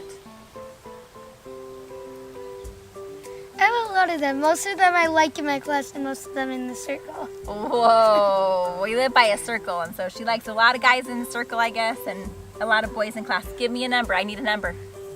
Maybe 20? 20? Holy cow, more than she can even count on her 2 hands. Hands and toes. You got that many crushes? Yes. Whoa, dude. Her crush is Boston. Oh, is that true? Yes. Oh no, Boston, if you're watching this, look out. Yeah. All right. Do you like to stay at home or outside and play? Outside play. Oh, totally. It would be like torture for her to stay in the house all day because she loves to be outside, right? Yes. You love to be outside playing. Who is your bossiest sibling? I would say Presley and Paisley. They are both pretty bossy. Bossy. Yeah, they kind of are. We love them though, right? Yes. Yeah, we love you guys. Do you like being the same age as one of your siblings? Yes. Yes. What are some of the perks? She's on my soccer team. That's one thing I love. So that's one perk. It's same soccer team. Second perk is we kind of share the same clothes. Kind of share the same clothes, yeah. Delaney's style, I don't know if you can tell, but she's quite the sporty style. In fact, if I say to you, you look cute today, that is not a good thing for Delaney. Delaney does not like to look cute. She likes to look cool, sporty. She likes to look fun, but she does not like to look cute, right? No. So some things she likes to share with Paisley, some things are not her style. And that's awesome because she's got her very own cool style. Yep. She's pretty cool. What is your favorite sport? That's hard. It's a hard one. I have a lot of favorites. So name all the sports you like, and she's really good at, by the way. I like playing soccer, football, baseball, softball, and basketball. And you like to skateboard. Yeah. Yeah. So which of all of those, if you had to choose one, was your favorite? What's your favorite? Soccer. Soccer. I would agree. What is your favorite animal? Baby kittens. Baby kittens. That's very specific. We will have to show you why in a second. Is there any biological sister or brother from the Nan family? Do you have any biological brothers and sisters? Let's go through them. Who's your biological brothers and sisters? The oldest is? Lily. Next? Sadie. Next? Luke. Then Delaney. Then next? Elsie. And last? Becca. Beckham. So you have 6 siblings that are biological. Good question. Do you hate that you're a tomboy and all your sisters, or most, are girly girls? Do you hate that, or do you not really care? I kind of hate it, kind of. You kind of hate it? Why? What's the bad parts of that? I mean, I don't like being girly girl because I get dressed up in cute stuff, but normally I would just wear soccer clothes. Totally. So it's kind of hard because all of her sisters like to look girly girlish, right? So And then they all style-wise, try to ask me to do my makeup, but I say no. we don't want to mess around with hair and makeup. We have too many fun things to do outside, right? Yes. So you don't hate being a tomboy though, right? You love being a tomboy. I love being a tomboy. Yeah, because it's way cool. Do you like having blonde hair? Yes. Yes, she likes her blonde hair. Do you remember your birth parents? Yes. You do. A little bit or a lot? A lot. A lot. How about your birth dad? No. No. Birth mom? Yes. Yes. Yes. Birth mom, yes. Birth dad, no. Who would you share a room with if you were to share a room?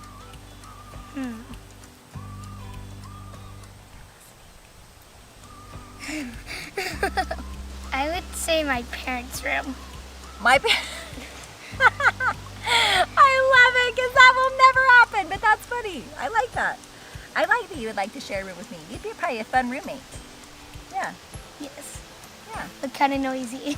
Kind of noisy. Yeah, that's true. That's funny. All right. Are you more of a daddy's girl or a mommy's girl? Do you know what that means? No. Do you kind of tend to hang out more with mommy or do you kind of tend to hang out more with daddy? I'm pretty sure it's you the most because I mostly hang out with you. Yeah, you mostly Well, hang Dad's out. working. Yeah, but you do hang out with dad a lot, usually working. Yeah. Because you guys, Delaney is a really hard worker. Worker. She is. She's such a hard worker. She can carry things like almost as much as she weighs. She's a monster. Let's see your biceps. Right now. Flex. Both biceps. Ready? And go. Both. Flex hard. Flex hard. Look at these biceps, people. Look at these biceps. She is strong. She's like an ant. She can carry like triple her body weight. The big and final question we are ready to answer now is, did you change your name when you were adopted? And we already answered yes, but I guess even Delaney doesn't remember what her other name used to be. No. Pre-adoption name. So she's about to find out right with you guys.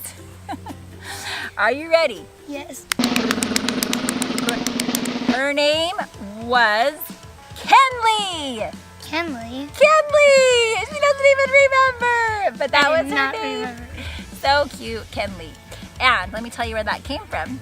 Her mom told me, her biological mom told me that we had Kennedy. Remember how Sadie, if you watch Sadie's video, Sadie's name was Kennedy and Lily. And she put both of those names together and came up with Kenley. So that was a pretty cool name for you. Now you know. So what's your name now? Tell them your full big name. She is now named after my grandma, who I love so much, and her name is Delaney June Nelson! Woo! Delaney June Nelson! We have had so much fun doing these Q&As with these cute kids, and make sure you subscribe down below and hit the notification bell so it pops up when we do our next Q&A. Video. Yeah, video. Get this video a big thumbs up. And follow us on Instagram. And Twitter? Really close, but Facebook. We don't have a Twitter, but we do have a TikTok. So, all right, you ready? Do the big bye. Bye! Just loving this moment. Can we stay here forever? Everybody down. And I said, what would you do if you could lose all your burdens? Yeah. And I said,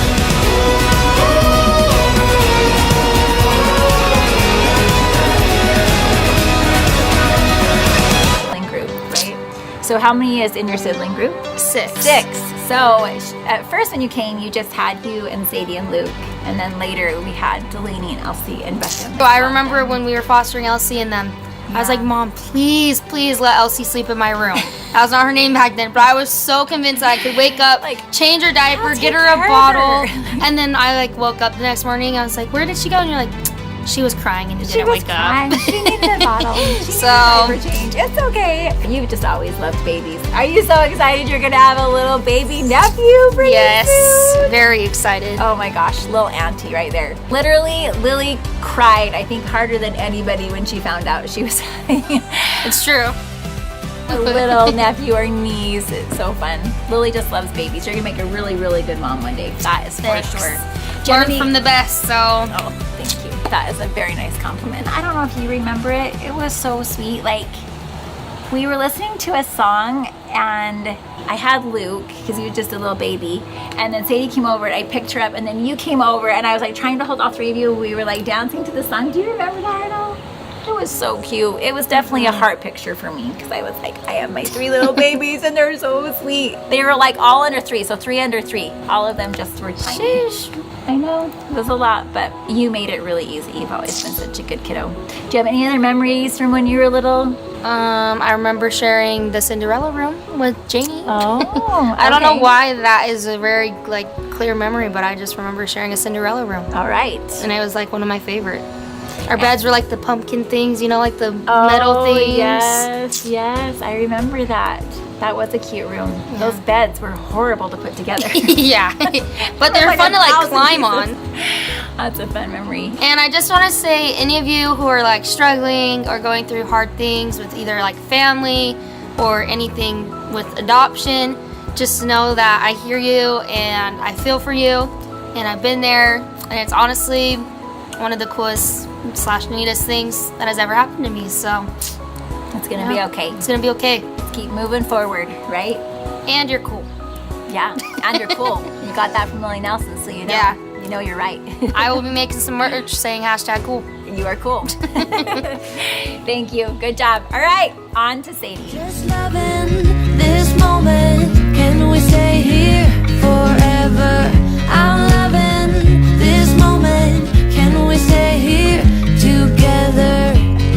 If I could stop the time, don't you know that I would? 'Cause I'm just loving this moment. Can we stay here forever? Forever. Forever. Forever. All right, so today we're gonna hear like any of your adoption memories that you remember, any kind of like early childhood memories that you can think of that were fun or just memorable. You probably don't remember a lot before adoption. So Sadie was adopted at 2, and so you probably don't remember much of that. What are some of your earliest memories? You know that picture of me at the park with like the really rosy cheeks? Mm-hmm. I remember that, being in my Ariel swimsuit and at that water park. Yes, I remember and you that. just had the cutest cheeks. They literally. I looked like an elf on the shelf. That's how. She's so cute. They were like, I'm like, you could put a circle around. I love it. You are so cute. Do you remember at all any of the houses we lived in back then? I remember Grandma's cabin.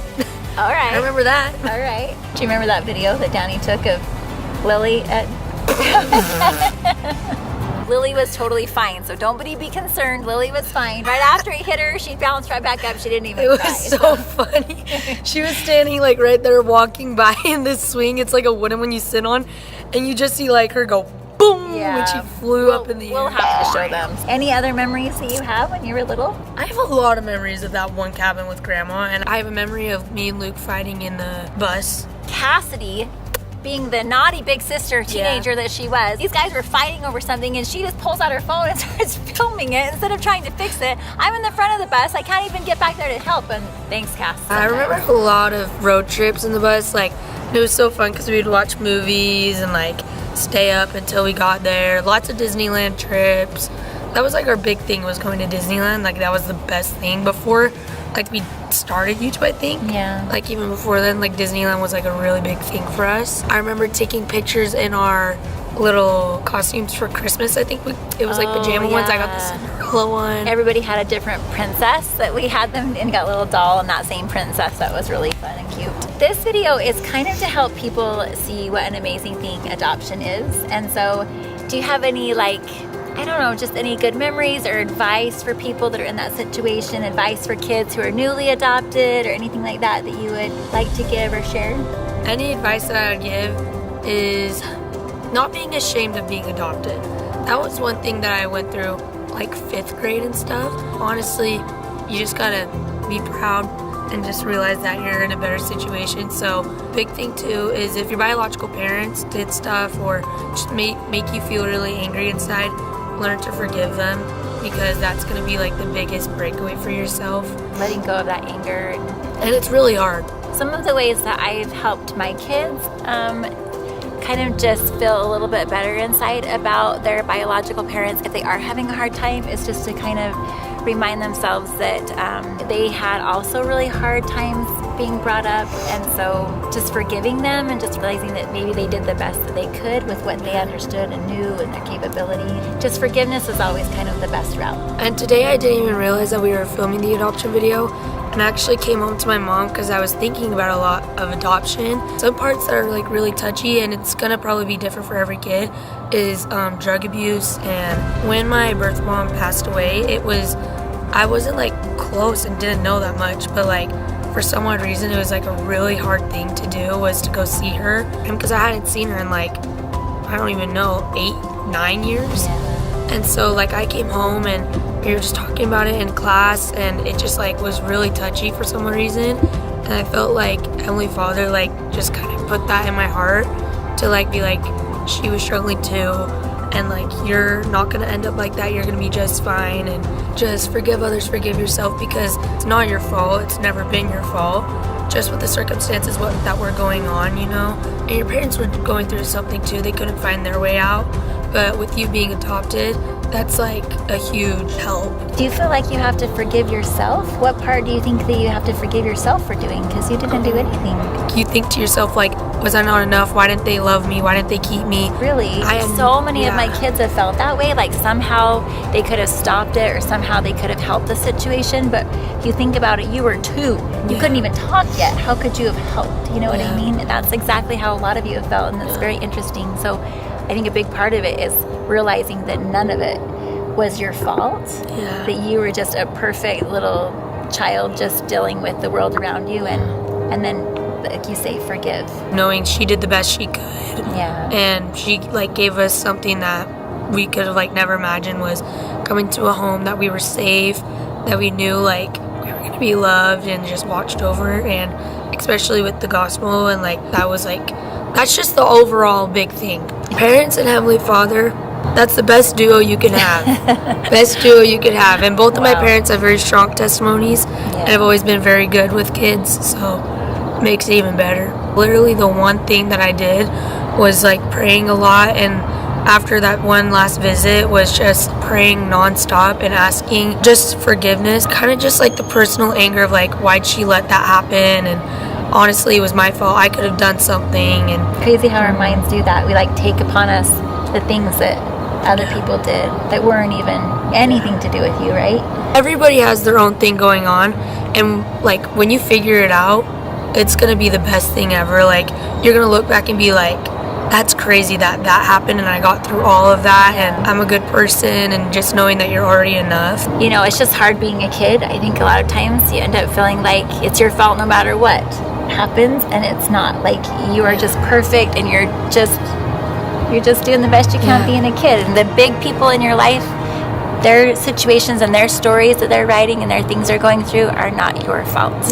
Heavenly Father like looked at the earth and said, wow, we need one of you. We need a Sadie down on the earth. We need that person. And like thinking that you're not enough is almost like you're telling him he's wrong. Just think to yourself like, he is not wrong. When is he? He's never wrong. So if I'm thinking I'm not enough, I'm belittling him. And stuff. That's the only way a cool it gets. way to think of it. I've never thought. Like about I feel prideful. Like whenever I feel sad, I'm like, I'm not enough. I'm like, I'm being prideful. He knows exactly what he's doing. He created me. Like I'm a yapper with deep thoughts. I love your deep thoughts. They're some of my favorite conversations ever. Some of my favorite memories with Sadie is our deep conversations from when she was very small. Thanks, Sadie. You're such a good example to others, for sure. I love you. On to Luke. On to Mr. Luke. Hey guys, we have Luke here. Luke, I don't know if you know, we have been talking about like our adoption memories. Do you have any early childhood memories? I was like a baby when I got adopted. So I don't have like a lot, but I just knew that me and Lily were close, and I hung out with Sadie and them. So that's all that I really know. What are the fun things you used to do? Talked, like mess around like normal kids do. So yeah. Luke was about 2 months old when he was adopted, so he doesn't have a ton of memories from the actual time, but I have a ton of memories. And you were adorable, like so adorable. You were so cute, these huge blue eyes, and this literally he greeted me with this humongous smile, and he was just tiny and so cute. And then I remember you used to have a lot of retracting and like breathing issues when he was little, a lot of asthma and things, and even when you would be having a hard time, I would take you to the doctor and you just smile through the whole thing. They're like, oh, I'm sure he's fine. He's so smiley. And then they would do these tests and be like, actually, he's not. His oxygen's really low, but he's so happy. I'm like, I know, it's so hard. What's some advice that you would give other kids out there that have been adopted? Don't think it's a bad thing to be adopted, because it's not. And you know, you got blessed to be adopted. So like sometimes your birth parents can't be there, but then you get adopted. So it's not a bad thing to get adopted, but just so then you know, it's a good thing. Yeah. Just remember it's a good thing. So what is it like living in a house with as many sisters as you have? So there's like pros and cons. Yeah. Like the pros are like you can like express your feelings more. Like in my opinion, boys have like a hard time communicating with girls. Yeah. But I can do it pretty good because I learned. And you can like also learn how to like do hair and like all this stuff, because I didn't even know how. I thought about that. Yeah. All right, guys, we have loved sharing some of our early fun memories of adoption and things, and I don't know, we just love you all. And those of you out there that are going through adoption right now or have been adopted, just know that it's an amazing thing and that you're super blessed, and give your parents a great big hug and just learn to forgive and love your biological parents. And I don't know, my heart really goes out to you, and we pray for all of you out there that have been adopted. Just know that it's an amazing thing and that you're amazing. All right, love you all. Bye.